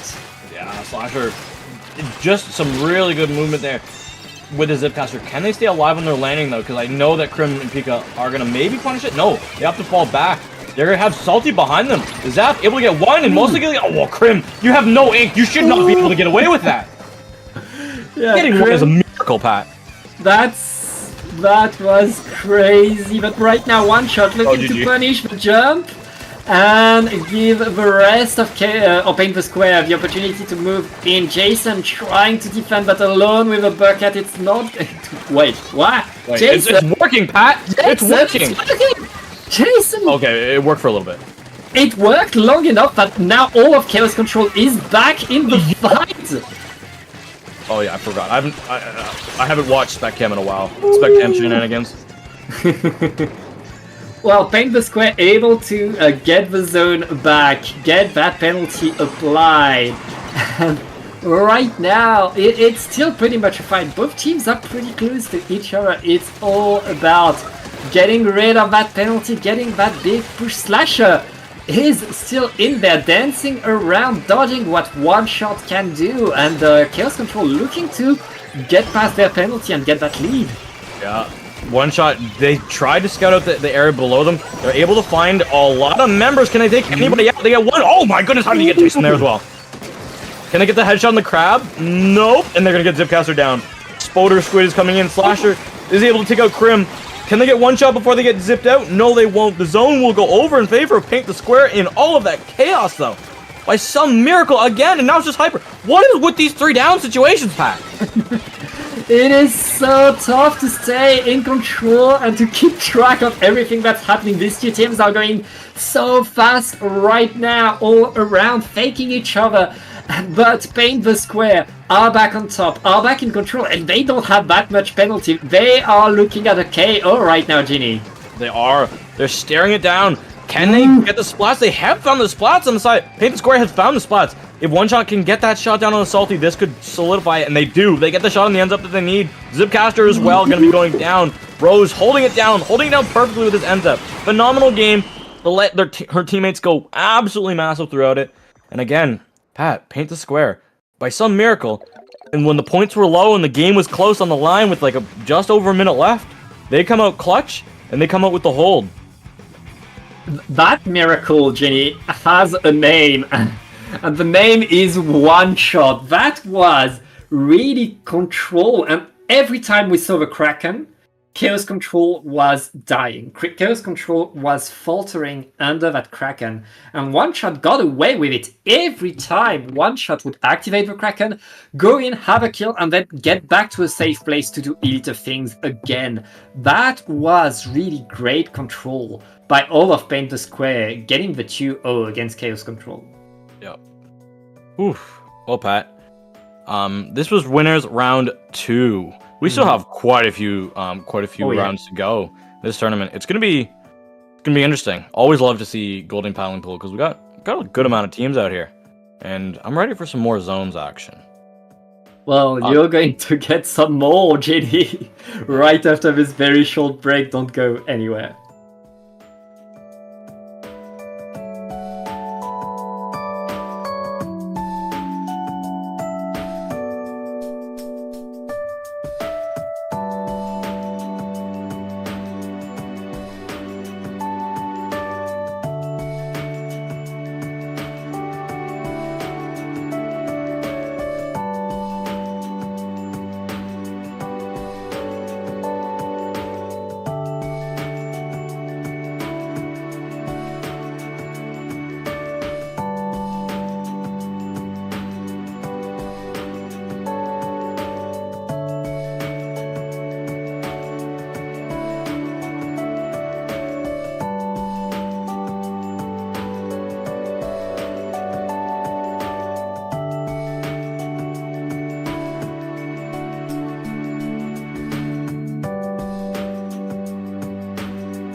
And welcome back to the Golden Paddling Pool 270. I'm Pat here with Jenny, and we are now in the round 3 of Alpha Bracket. That's going to be NFT Gold versus the Teku Squad. I'm so ready for this. I believe it's the best of 5 match here, Pat, that we are going to be going into. It's starting on Zones, Barnacle, and Dime. And oh my goodness, I can't start about the great, amazing changes they made to Barnacle and Dime. It was a map that we played before. It was a map that we played. Was it friendly for all weapons? No. Now, I like it. It's got much more avenues that you have to hold. It doesn't feel as funneled down to a one lane where a Zuka or a good suction bomb or maybe a Tri-Strike can find you. So I love the changes. I'm gonna be straight up honest, Pat. I think it's better than Macromart now. Ooh, that's... Spicy. Ooh, that's a spicy take. Spicy take. I'm not sure. I think it's too soon to tell. Like, you can't dethrone Mako in a week. I'm sorry, but like at some point, give it time. Mako's been here on that, like where it is for a long time. Like, give it time for us to see how Barnacle is played, and let's see how these players do on this map right here. True, but as soon as Messi went to Florida, everyone called him washed. So, I don't know. That's just my take, as the Crab Tank is out and gone. That's average crab tank experience in 2024. Yeah, it looks like NFT Gold is going to get the first control over the zone. The jumps by Teku Squad are coming in though, and here activating Bazooka is going to give the rest of the team the opportunity to get back in. The fight for the zone is going, and right now that kid's still hanging on for dear life and still fighting for the zone. Neither team really able to push the other. Nothing really going on here, so I'm going to give a shout out to Brownie. Absolute goat on the spec cam here, making sure that NFT Gold is in that yellow color. I know Brownie had nothing to do with it, but I'm still going to give Brownie credit. I mean, it's on Brownie. Thank you, Brownie. Thank you, Brownie. NFT Gold is in control, getting some more splats, and Teku Squad not able to respawn. NFT Gold looking to initiate that lockdown, and now let's see if that new map, these new changes, allow Teku Squad to get in faster. Yeah, a lot of players though forget that the changes have happened, and they just in the competitive moment they forget that there's a bottom left that they can go, which is exactly what Teku Squad is currently doing, because they have sent nobody that way. They have to watch out, as they are going to lose one of their members. The screen is up, Pat, meaning it's going to be so hard for Teku Squad to get back in the zone. They've lost 2. They do have a Zuka, but that's not going to help you paint the zone. That might help you get some splats, but you need to paint the zone with it. They got the zone. Can they paint it more? They got to get the splats on the zone. They got the Crab Tank. They will paint it. Oh my goodness. They paint, but they lose the Crab Tank in the process. They lose so much. Right there, Kayora looking to punish, but all of Teku Squad is now in position. Now Teku Squad has secured, and now they are looking to defend. Yeah, there's a new pole. The bro. I guess I can't. I'm not gonna talk about that. It's pole. I love polls, this but like way of showing they've changed things. They need to add a poll. That's part of the process. Don't question the process. I know. It's like as soon as Wahoo had a pull, it was goated. So it was easy. Good splat. Good assist from the teammate. Teku Squad, can they hold on to this? No, they won't. They're gonna give it up relatively easily, I would say, Pat. It didn't take a lot of investment there. Yeah, a lot is coming right there. NFT Gold applying that penalty, getting back into control, and with less than half of the game left, Teku Squad are going to need to get the splat right now. They only get this trades, and that's not enough if you want to push right now. No, it's not. Are we gonna see the Zuka get anything? It's gonna go on this Crab again. It's honestly, it's good because the Crab tank can survive the Zuka, and the Zuka is fully forced to focus the Crab. So as long as you live, it's honestly a better trade-off with the Crab. Yeah, right now, the Teku Squad back in control of the zone, still fighting for it. They haven't managed to really push NFT Gold away. The Crab Tank depot with the Tacticula. This is the opportunity for Teku Squad to maybe get the lead, but they have 2 players down, Ginny.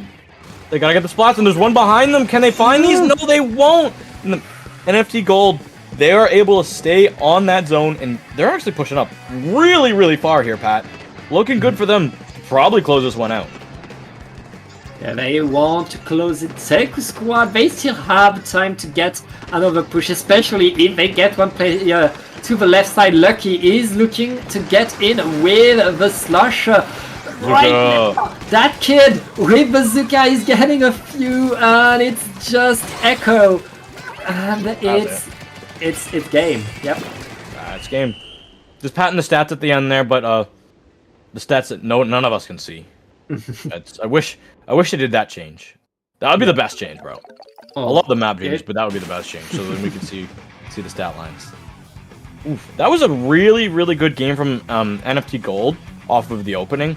Their mid game, they got a little bit scrambly there because Teku Squad was able to find some footing, but as soon as NFT Gold got their specials re-coordinated and the splats needed from the specials that they had used, it kind of just went in their favor.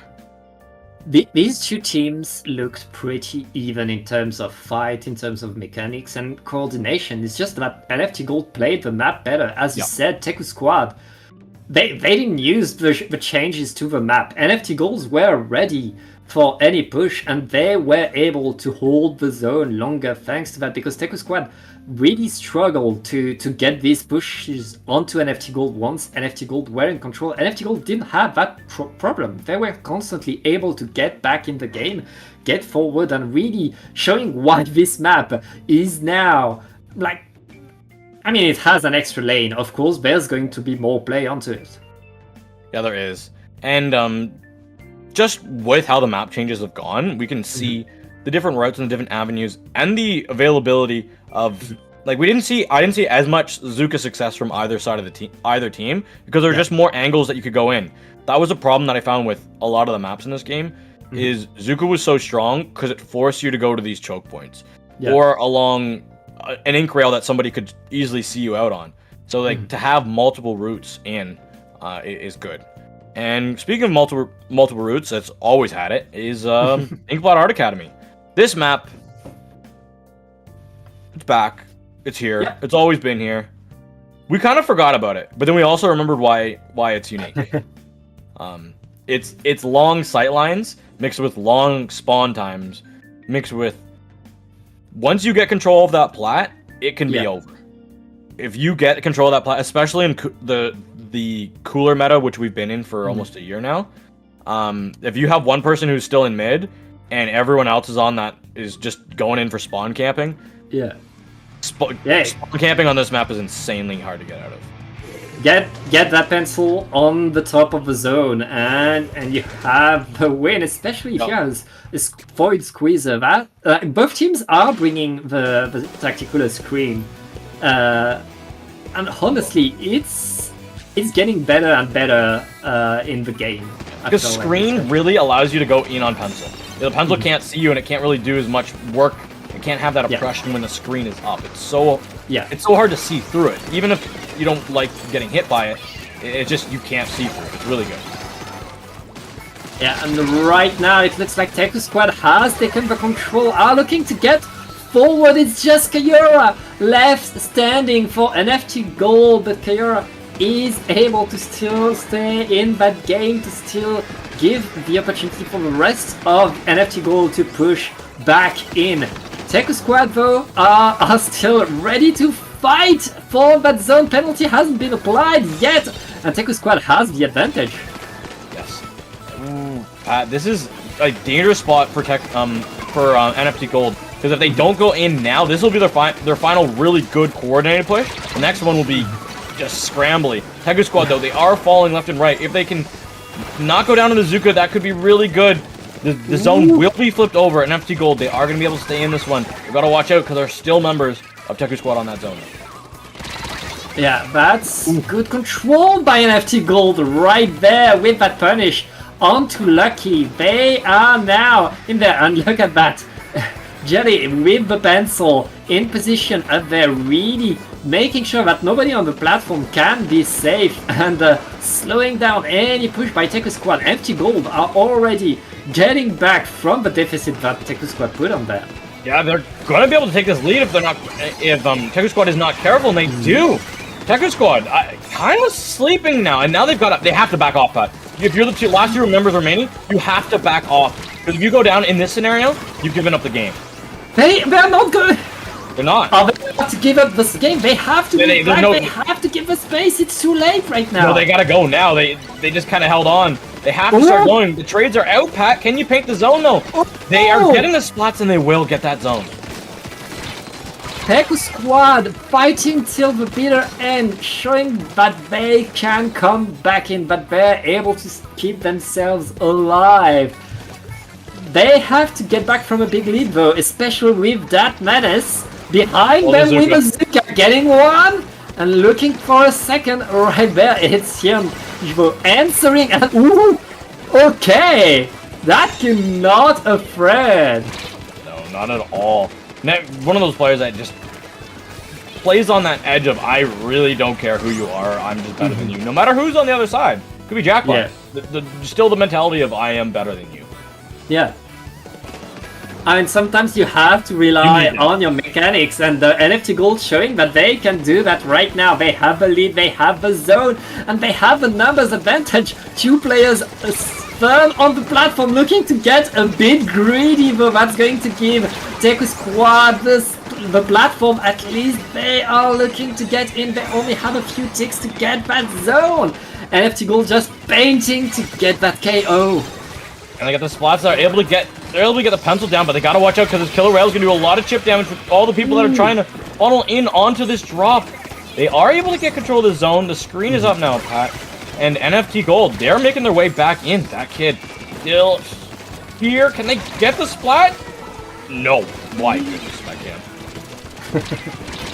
And right now, both teams just still fighting. Teku Squad able to get a few splats, but not able to get the zone yet. They need to get the zone. There's a minute left, and they are still 30 points behind GD. And now we're still fighting for that zone. They are trying to get the splats. They have some. Both sides have some. But Teku Squad, they have the zone, but they have more members down. The specials, they're out. They're ready. Will they use them? They're gonna have to start going now. They've lost their pencil here, Pat. They've lost their shot. Oh, I thought they lost their slosher as well. Slosher was able to get one. That was a close one, but that's still a close one. Teku Squad not able to get to the zone yet. The strikes are coming in, but they're not enough with the cooler and the screen. Gold are staying in control and getting splat out of splat. This could be... I mean, this looks like a game 2 for NFT Gold unless Teku Squad gets a miracle right now. You can't just get the zone, you have to hold the zone. And then the spot that they are in now, I don't think they're going to be able to hold it. And they need the spots all around. Then they're losing it. They've lost their fights on the flanks, they've lost their fights on the wings, and the Zuka's going to get the final spot to cap it over. NFT Gold go up in this best of 5, 2-0. Yeah, that's good control by NFT Gold, and it's once again Teku Squad matching NFT Gold on every aspect, except they're not able to push as fast. They're scrambling to get a good push.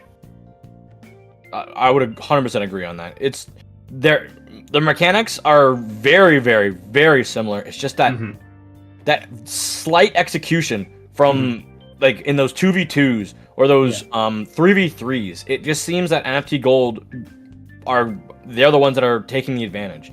If the one-on-ones are going about 50-50. Yeah. Except in that last like 18 seconds. The last 18 seconds, there were 2 1v1s that were lost by Teku Squad. Yeah, in the last 18 seconds, Teku Squad needed to paint the zone, and NFT Gold only needed to paint Teku Squad. That's all you need to do. When you're so back behind in points, you know you have to sacrifice your fighting power just to get the zone, and NFT Gold knew that they didn't need to mind the objective anymore. They only need to keep themselves on the map and punish Teku Squad for just scrambling at the zone right there. But it's not over for Teku Squad. Again, they are matching NFT Gold. Almost. They are so close to getting it, and NFT Gold, they can't rest easy, especially since we're going on a map where if you make a mistake, if you're pushed away from the zone, you can get locked out of the game. Yeah. I haven't seen Wahoo World in a hot minute, bro. I love it though. It hasn't changed. Good. It's still the same. People always they hate it Wahoo because they think of the other modes. But Wahoo, like Wahoo clams and Wahoo zones have a special place in my heart, bro. Yeah, but it's not a special place in the rational part of your mind, Genie. It's a place in your heart because you won stupid games on it against better teams than you because this map is stupid. No, it's not that. Admit it. Also that. Admit it. It's also a map that you can just absolutely just mess around with the zone at all possible times. I don't know. Reflex Deco is great here. You just paint the map and then you just reef slide right in, you cap the zone, and you just die and you repeat. It's the map that made the Reef Slider cheese. Before Reef Slider cheese was a thing, it was a thing here. I don't know. I have fun on it. I had fun on it in S2 when Stingray was really funny and the Booyah Bomb spams. I have fond memories of this map, but it's still very lockout heavy, and I expect these players to really, it's on Teku Squad needs to not get themselves pushed out because, again, it's lockout heavy and that's their weakness right now. Yeah. We are going to see just a general opening from both these teams. Not too much going on. Zuka's out and Zuka finds one. Zuka, can you find two? You get an assist for that one. Hey, pretty good. Yep, pretty nice assist right now. 2 down on each side. NFT Gold, no longer in gold this time. Able to contest what Teku Squad is doing, but Teku Squad are staying in that fight and punishing what the Gold are doing. Like, Magenta's the new Rose Gold, isn't it? Which is gold. Yeah? Like Rose Gold Peach from Mario Kart? Sure, guess so. Sure. Guess sure, that means he just wants to go back to the action and go back to Splatoon. Exactly. I like this game. I'm not sorry. Teku Squad are in control of the zone, but NFT Gold are still pushing, still trying to get into this fight, but Teku Squad are taking control, finally pushing NFT Gold away, and Lucky is punished, not able to seal the deal against Cabby. Cabby right now activating the screen, that's going to be a push for NFT Gold. Teku Squad holding the zone, trying to get a few more points. Oh, they got the zone. Don't go into that bomb. That was so darn close to going down there. They have control of the zone on the side of NFT Gold. Teku Squad, they've got a flank coming out though. The pencil is gone. Both sides trading back and forth. Now we got to see these 1v1s won. Echo, what can you find? They're gonna have to drop. They're gonna drop down, but that's not good because NFT Gold. They're gonna be able to get some either jumps in or the control back. And now it's NFT Gold with control of mid. This is the dangerous NFT Gold. Teku Squad needs a way in. Medi activating the Killer Whale, and the strikes are going in. That's control of the zone. The lead is staying for Teku Squad, and with 2 down, Teku Squad are staying in this game and in this set, Genie. Yeah, they are. Oh, Stacky gonna go down? It would seem likely, but it seems likely, but it's not gonna happen. Those are the scenarios. That was a 2v2 scenario that came out on the side of NFT Gold. Those are the ones that Pat and I have been mentioning, like throughout the game, throughout this series. Those can't happen if Teku Squad wants to win. Teku Squad, like, falling under pressure right there, still have the lead. They're still looking to get in right now. They just need to paint the zone. It's not that big of a zone. And with the Zuka, they should get that zone and that penalty applied again. They do. They're trying to do their best here. Can they get the splats? They are. This is going to be close, Pat, because they have strikes online. The Killer Whale, as much as it's a mid special, it is making its way online, but they need to stall time to get the Zuka, because the Zuka will need to be the closeout. And as I say that, NFT Gold show why Zuka is really just a closeout. And it's working right there. Only Lucky left standing for Teku Squad. Lucky is called out as well, and that's a delayed wipe. NFT Gold are back in control, looking to get that lead. Oh, here goes Killer Whales. Both sides have used them. What can Teku Squad find with theirs? They need to be able to find something. They are able to get at least one, I believe, there. The strikes are out, Pat, but they haven't fully capped the zone. Pencil is still up, which means that the zone can easily still be painted. They have captured it just for the moment. Teku Squad re-neutralize this zone. They have to stay alive. They have to win this fight, and they are able to cap that zone. They are starting to go down, but getting that cap was pivotal. Teku Squad kept the lead, but they paid a huge price for it. NFT Gold just got the whole map. Flank. Trying to watch the flank. Oh, Kayora trying to ruin some there, right there. Echo, they don't know yet. Okay, Kayora doing in, dropping. They know. Oh, they know right now, and Kayora is going to be punished, but just 1 point left. Teku Squad needs to paint, and they're able to keep that lead again. NFT Gold not able to crack Teku Squad, and Teku Squad this time standing strong under pressure. Mark that one down, Pat, where Echo used their Zuka to try and get the Pencil, who was like the last alive. They just used their Zuka here, Pat. So if with this fight going the opposite direction, what if? What if they had a Zuka for that last fight? What if? But right now the what if is for Teku Squad. NFT Gold needs to keep the zone painted, but Teku Squad are struggling to getting their players to mid. Oh no! It could be game right What now. if they had that Zuka still, bro? What if they didn't use the Zuka on the Pencil, who was literally dead? It's one special to get back in is all Teku Squad needed, but this time they didn't have it. Oh my god. They were spending so many resources all game long just to keep that lead. Just to deny that lead once again and again and again, and FT Gold just waiting, playing the patient game, and in the end, oh, you're out of special, we are getting that lead finally. And that, kids, is why if you're not the world's greatest player ever, and not the world champ, run charge up shot. Oh wait, the champs also ran charge up shot.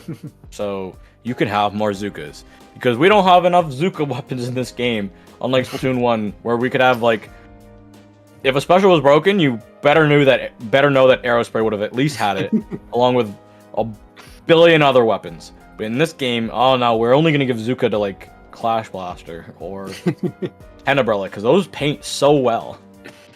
Yeah, I mean, I'm You gotta know your win conditions, Pat. The Teku Squad did not know what their win condition was there. It got a little bit chaotic, and it cost them the game. I'd rather have players be forced to play shot than be forced to play Clash Blaster. I would honest. I would agree with that. Yeah, I would agree with that. But alas, we have experienced a clean 3-0 for NFT Gold as they will make their way on through the bracket. Pat, I think we are going to take a little bit of a break before we get to our next match. Yeah. Because we are going to wait just a hot second before we get our next one. So don't go anywhere, anyone, because a lot more great Splatoon action for this paddling pool right after this break.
Hello, everybody, and welcoming back. I'm welcoming you back to Paddling Pool 270. I'm Genie7, who has not been here in a long time, mixed with somebody who has been here for a long time and took over all of the reins that I left for him, and he's enjoying it. Hi, Pat. How are you doing? I'm doing great, and you're a bit rusty. It'll come back very soon, I'm sure. It'll take, for me, Pat. It'll take about a month to get back before I can actually do what I was doing at my peak. Oh yeah, but your peak was very high, so it's fine. And speaking of peak, we're going to see Celeste going against Golden Hour, and both of these teams, all 8 of these players are top players, are incredibly good and ready to show us how to play Splat Zones. Starting with Barnacle and Dime, we were talking about it earlier. This map, it's good, it rocks, and we want to see more. Yeah, we do. Honestly, I'm so down for that. I actually really like the 5 maps that have been selected here, for zones. I feel like they all bring different, unique strengths, a bit. But this first one is a true neutral ground. We won't be seeing any screen in this match, Pat. Yep. One of the teams have opted not to use it. We don't have to worry about no screens, but what we do have to worry about is this game starting. Yeah, game is starting and the custom range blaster is coming on the side of Celeste. Meanwhile, Golden Hour are bringing, I think they're 4 pretty much one-trick players. I know Jay uses all sorts of chargers, but other than that, like, he's pretty much 3 one-trick players. Yeah, it's honestly, I love to see the CRB back. That's the thing I'm molding over here, because CRB on zones, I like to see it. CRB it's so dangerous to play against. There's a Kraken. You think you have it? You think you have it, but you don't. That's what was so good about CRB in Splatoon 1. There is some startup now to it, but that's what was difficult to it. You thought you had it in a corner, then haha, Uno reverse card. And right now, Celeste taking control of that zone, looking to establish that lockout. Let's see if Golden Hour are able to push forward, and it doesn't look like it's working for them. It's only Titally jumping back, saving that bubble up for later. Yeah. The bubbler's not going to be able to really help you get in the zone. It's more for when you kind of have that zone. You are able to use it to be protected, but the problem is strikes are online, Pat, and the strikes will just destroy you. Celeste, right now, their advantage is really strong. Punchy, can you find anything with this crab tank? No, you are going to get taken up by the range. That range, such a pain for all of Golden Hour. Golden Hour, they have one last shot on the zone right now, but they need to use it now, and they just lost their backline. It's going to be pretty tough. They only have 10 ticks to get in the game. The jetpack is deployed, but it looks like it's too late. The strikes are coming in to steal the deal for Celeste. Yeah, Celeste, that was... The execution that they had through that neutral game was crispy, clean, and honestly just kind of phenomenal. Some may even say that it was slay. But however you might describe it, it was very well executed and almost perfect.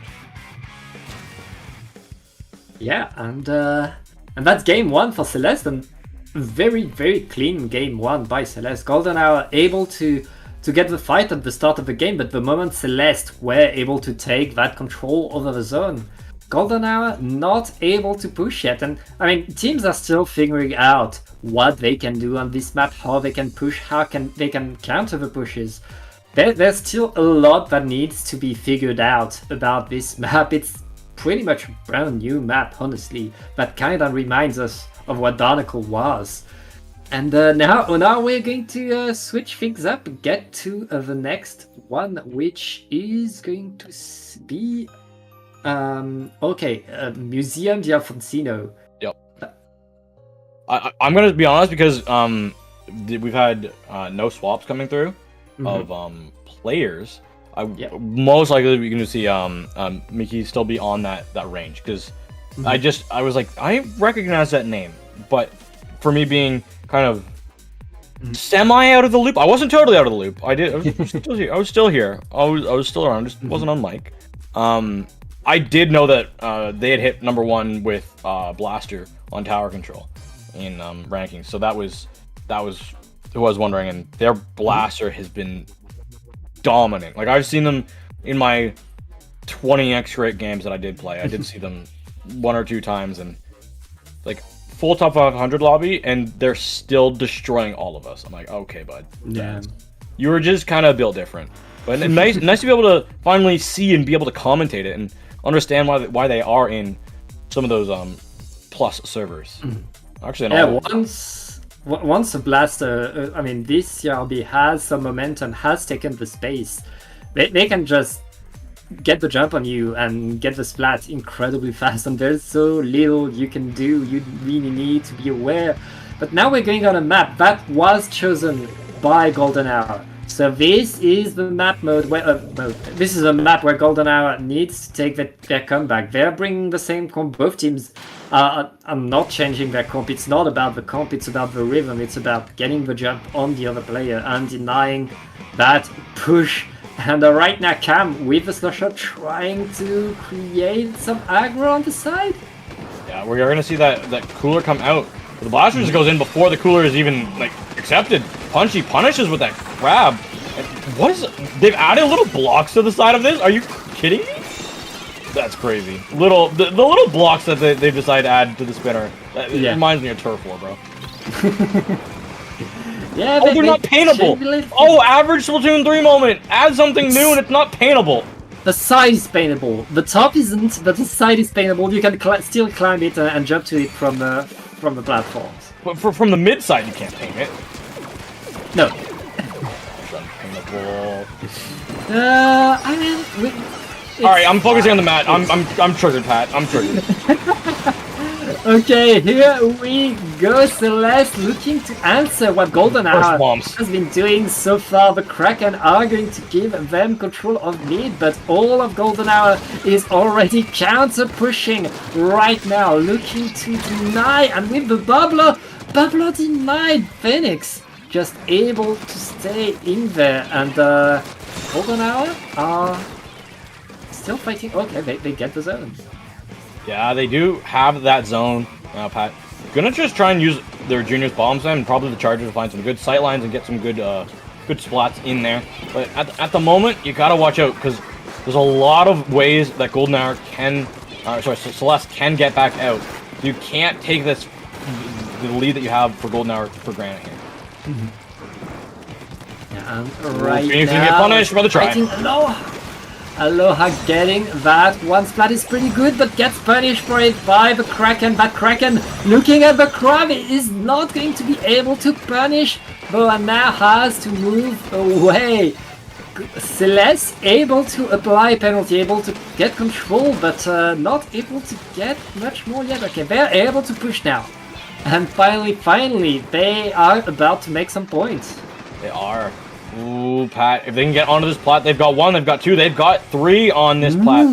Golden Hour, this is going to be so difficult for them to get out, because do you want to invest strikes here, or do you want to invest them on zone? You've lost your splash already?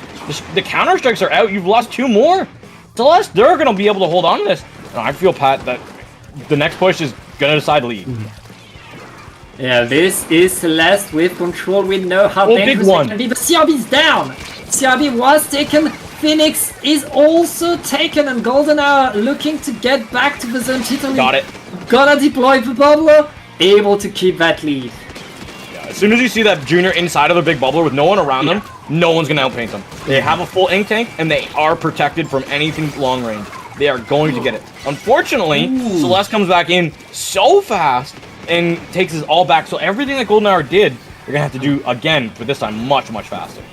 They applied penalty, but they didn't take control, they didn't take the momentum, and it's still Celeste moving forward, trying to get more Mickey just in there, trying to get that splat onto the charger. The crab tank deployed is not enough yet to take control. Oh, but with the bubbler, that's going to be probably paint. Oh, wait! No. They get 1. They couldn't get 2.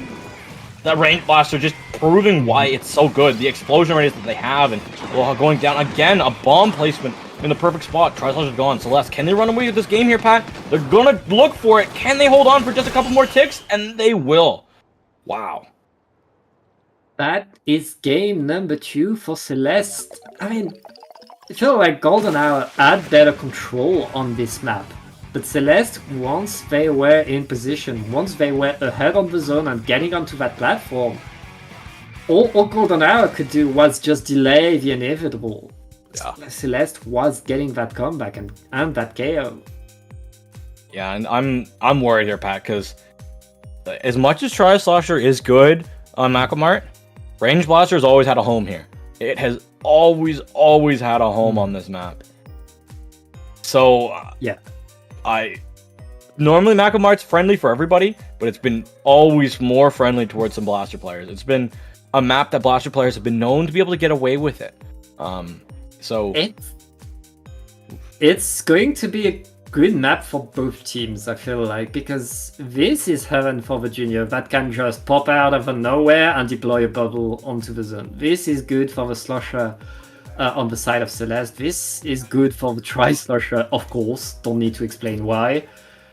Again, can Golden Hour find a way to stop the CRB onslaught that's been happening? It's all on that question. Can Golden Hour stop that blaster?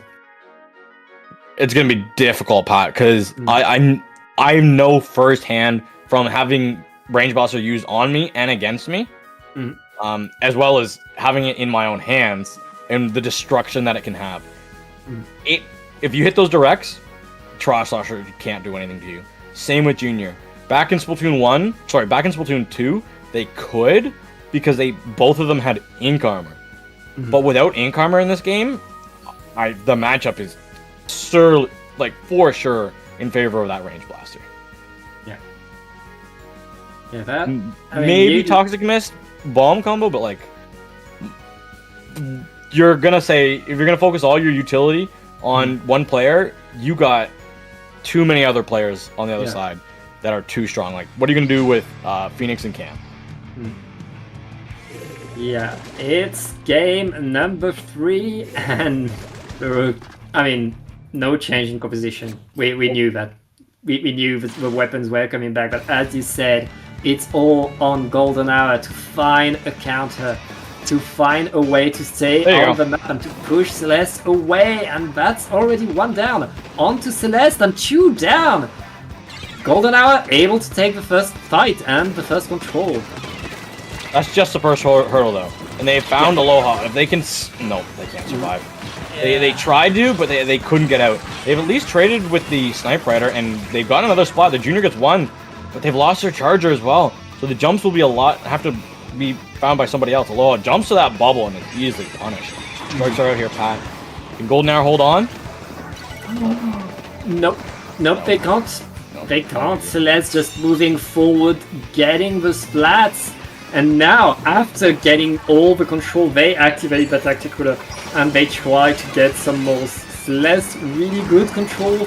Tri-Strikes are going to come and delay a little bit on the zone, but delay is not enough. Celeste still able to keep that control and to keep control of the map. Yeah. Oh my... Why? Oh, that was a Range Blaster. I thought that was a shot. I was gonna say there's a wall there, bud. No, that was the Blaster plus the Zuka both getting an indirect, and that's enough. Yeah. But my brain told me it was a shot that got the killer on the wall, and I was worried. Yeah, but now there's a Kraken into your spawn. Aloha not minding activating the jetpack, and with the crab tank, Golden Hour able at least to contest the zone. All the specials are from. All the specials to contest the zone right now. Celeste back in control though, and punishing. They have a Zuka at the ready with that blaster. Oh, beautiful! Oh. And having their team being able to support them so well there as well, that was phenomenal gameplay that we were seeing. Good team coordination to set up a very powerful weapon.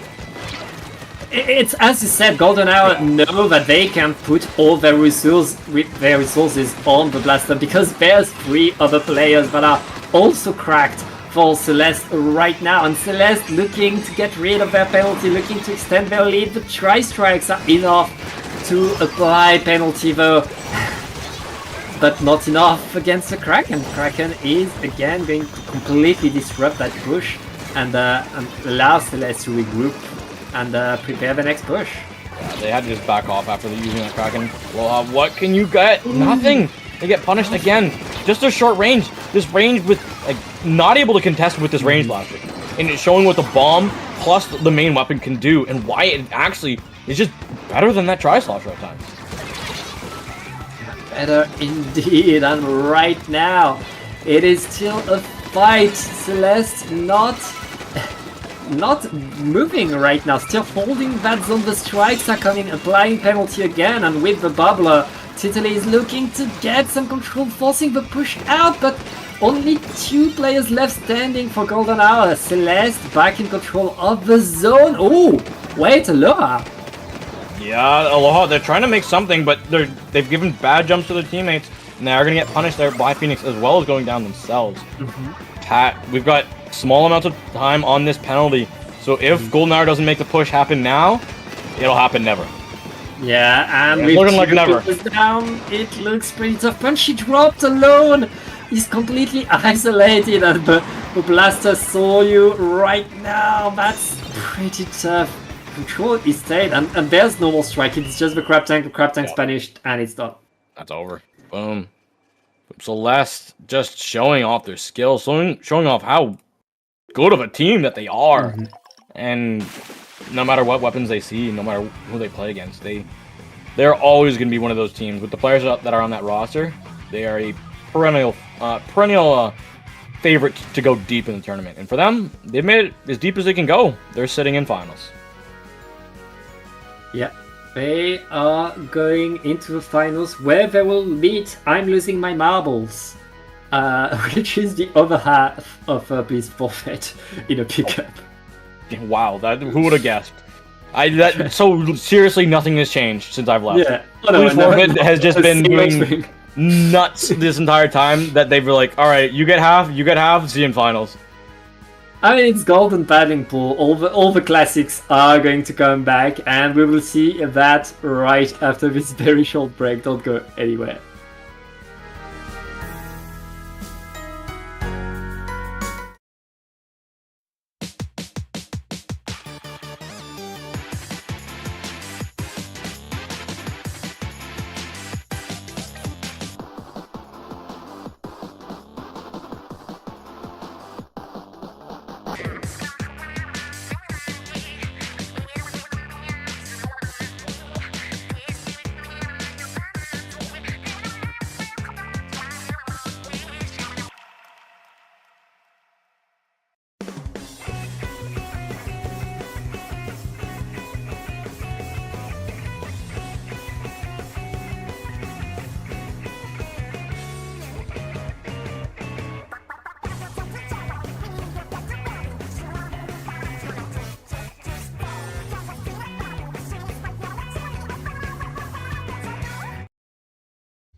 Splatoon Stronghold, a stronghold for competitive Splatoon, providing resources to long-timers and newcomers alike.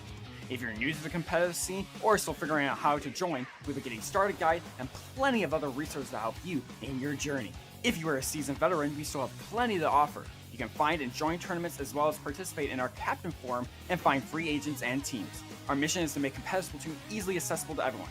So what are you waiting for? Join the Splatoon Stronghold today!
Dear viewers, it is time. It is now. It is the finals of this golden paddling pool.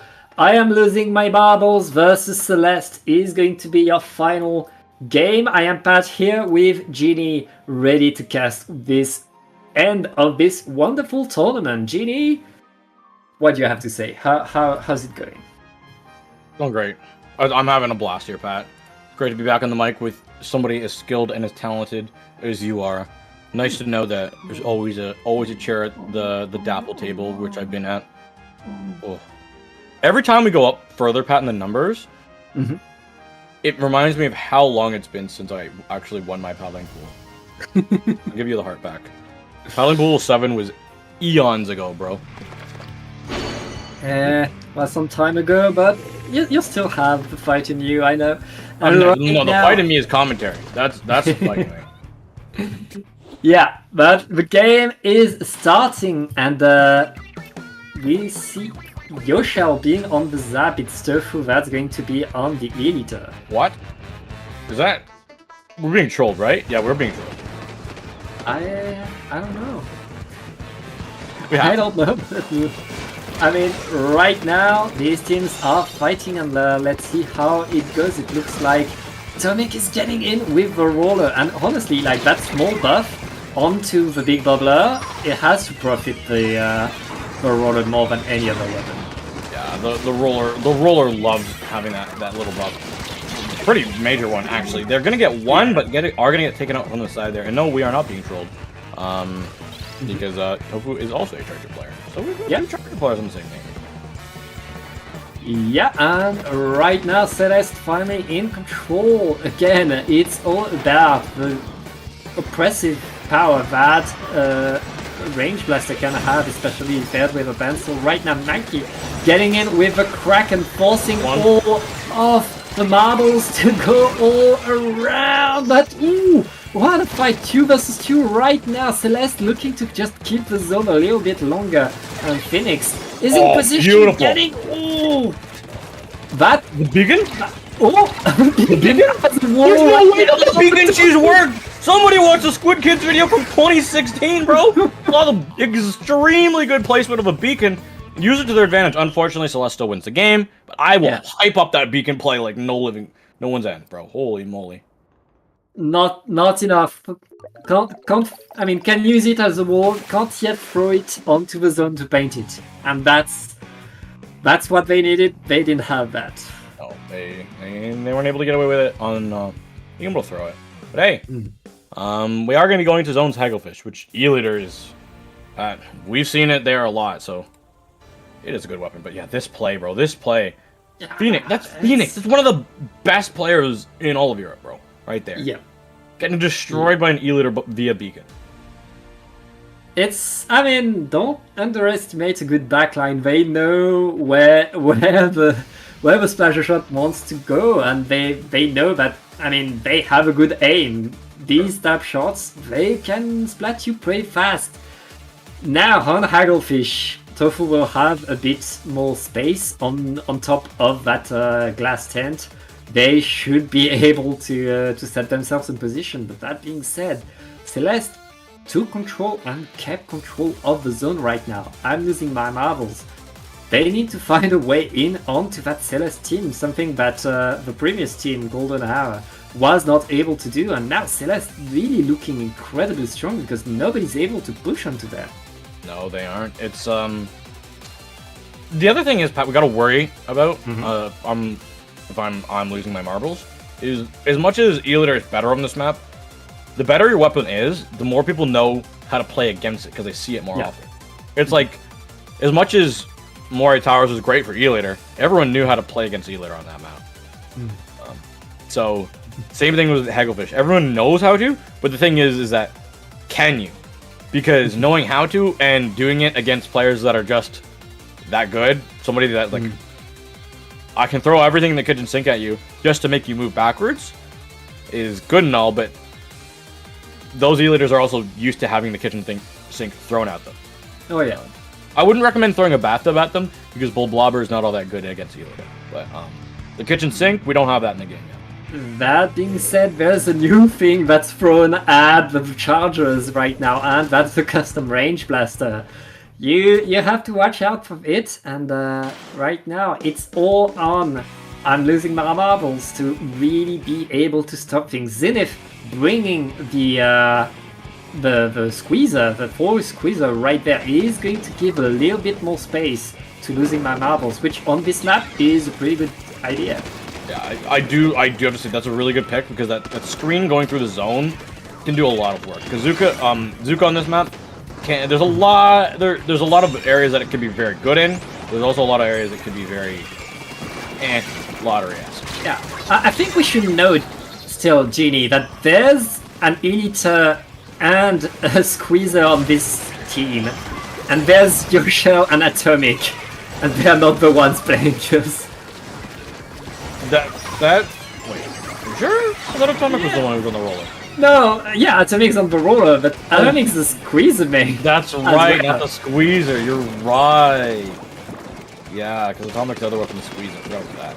Yeah, and right now Celeste is in control, but gets punished with 2 players down. This is time for the Marbles to get in control and push Celeste away with the Bubbler. They're doing a good job at pushing them away. Let's see how much further they can go. They've got that screen. It is making its way slowly downtown, not all that fast. They do lose 1 though to the Zuka. Atomic gets 1. Can they get 2? They gotta find the range. They get them with the side hitbox. Didn't know that can still kill. Yeah, that trade on the range is key. The Marbles keep the numbers advantage and control over the zone right now. They are going to extend that lead. Cam with the Slosher is going to be chased away by the Kraken right there. The Marbles defending incredibly strong right now, but finally Celeste back onto the zone. Yeah, the Eliter finding itself in a bad spot to be. He's gonna get taken out. We are gonna see Tina down on this low side. Can they find what they need? They couldn't, and they are. Wait. There's no way. Pause, champ? There's no way that you survived that long, Zenith. You can't win this fight. No way. There's no. Dodging and shooting perfectly by Zenith right there. Ending the push by Celeste, losing more marbles, staying in control of the zone, and right now they're making quick work of their penalty. We're halfway through the game, but marbles are looking to end it fast. They are. Oh, Pat, the penalty's going down so darn fast, and there's so few members left. I'm losing my marbles. They can just take this game right here and right now. If they get these next couple splats, it is theirs. Atomic, what you got? I'm losing my marbles. Really found the answer to what Celeste was cooking right there, but Celeste able to almost bait the zone. That's too late. Oh, it's a baiting fight, but right now Zenith has Yoshar needs to give some space and let Celeste apply penalty. All of the marbles are back into the fight though. All the marbles are in there pushing in, trying to get that pencil and trying to push things away. Oh, they've done a really good job. They do see that the rollers on that low ground. Are they able to take them out? They will. They've invested a Zuka for it. But hey, a splat is a splat, I guess. Yeah, it's a splat, and the zone's still yellow. Okay, Celeste able to paint it, able to get some control. 1 minute and 20 seconds left. All I'm losing my marbles need to do right now is just apply penalty a few times. Yeah, this is gonna be a tight ending of this match here, Pat. We got just over a minute on the clock. Ubu's gonna be popping that Kraken, trying to go in. They are gonna go in with the screen. Can they find anything? Oh, it's gonna be so difficult. They went over the top of the pencil. Now they gotta get out. They have to get out, and the rest of the marbles are not able to get much. Oh, I spoke too soon. Bubbler is deployed onto the zone, enough to contest it, not enough to apply penalty though. Atomic and Zenith are not enough to paint the zone right now, and there isn't any penalty left. There aren't that much point. Phoenix getting in, cleaning up. The Celeste looking to get in. Oh! What do you want? You gotta paint the zone! You need to paint the zone! The jumps are in! Everybody's jumping in, but Celeste taking the zone back, taking that What a game! Oh my goodness, Pat. That ending, the jump in. I thought that they had it, but then the pencil couldn't paint it. But then they were able to paint it. They were able to get the job done. Oh, Celeste. They're up 2-0 in this series, Pat. And with it not being counterpicks, with the maps being set, this is going to be a difficult one to come back from. Celeste, they won the previous set 3-0, and they're looking to do the same. I'm losing my marbles, are answering every blow. They were in control for so long. They had this game in the bag, just 2 points away from the KO, but that wasn't enough. Celeste just coming back, calm and collected, getting back that control and slowly etching their way back into this game, with Phoenix popping off in the end, allowing that comeback. What a game! That was beautiful, and we are going to be going to a Mahi Mahi Resort for our third match. And this, Pat, could be this is tournament point. Celeste takes this one, they take the tournament. They take home Golden Paddling Pool, 270. Yeah. I always forget how many Goldens we have because I don't think we started doing them until 25. Oh, okay. Well, that's still a lot of paddling pool. That's still 5 years, more than 5 years of paddling pool. Oh, it has been under our 5 belt. years. Yeah. Oh, I've been doing this for 5 years? Hey. Yeah. We're not getting younger, Ginny.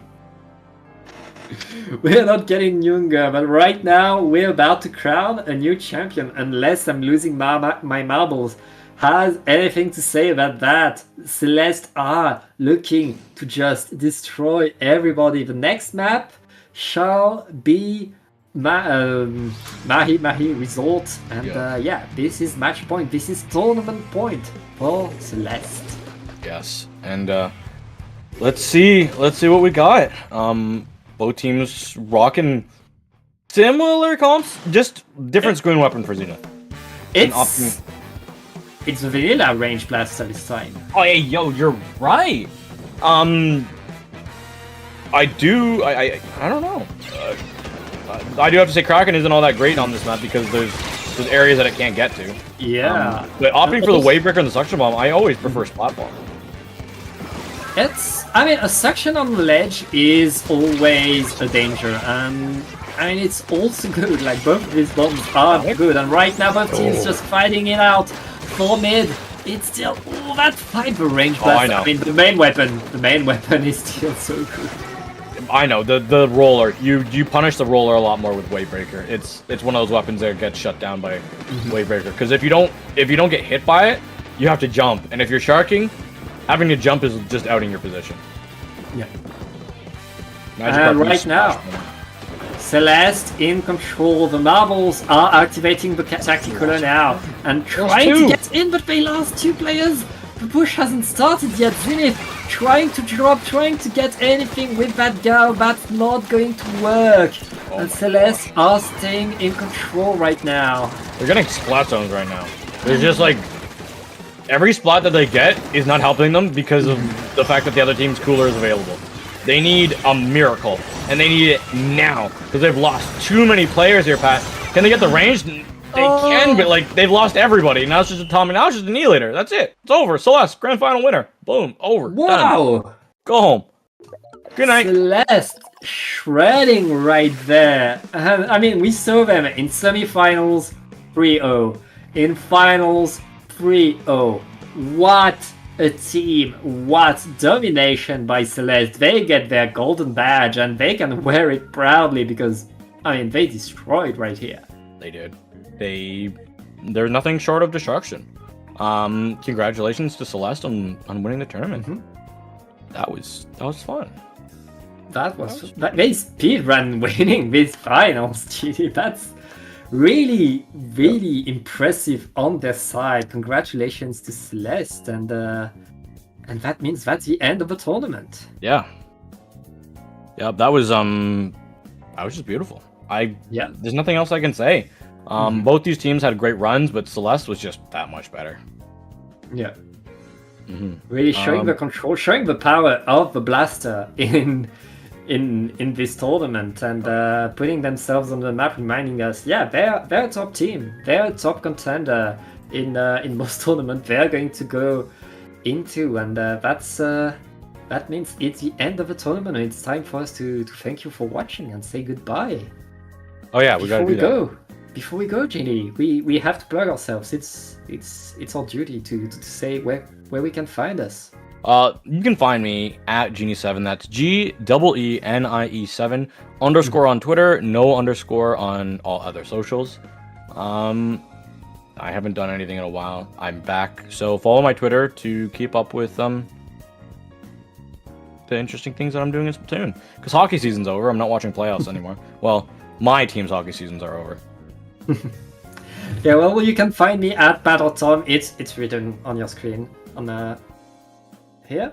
And yeah, that's pretty much it. Thank you for watching. If you want to see more Double Production action, we have a special Girls Duo Cup coming this weekend. Do not miss it. It's always a fantastic tournament to watch. It's a great tournament. And then we got Paddling Pool, same time, same place next week. As always, gotta plug that one. Yep. And yeah, Squid Junction and Triton will be resuming to their schedule. They're on. Since when did they get moved to being on the same day or same weekend?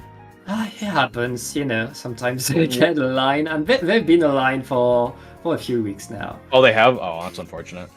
Yeah. But yeah, we'll see you soon around for some more Double Production action. Thank you all for watching, and thank you to our observer, Brownie. Brownie, where can we find you? Oh, Brownie. You can't see my beautiful name on your screen right now, but you can find me on Twitter or on Twitch at Brufney. I'm streaming sometimes, posting sometimes on my Twitter. Nothing special, nothing special. Yeah.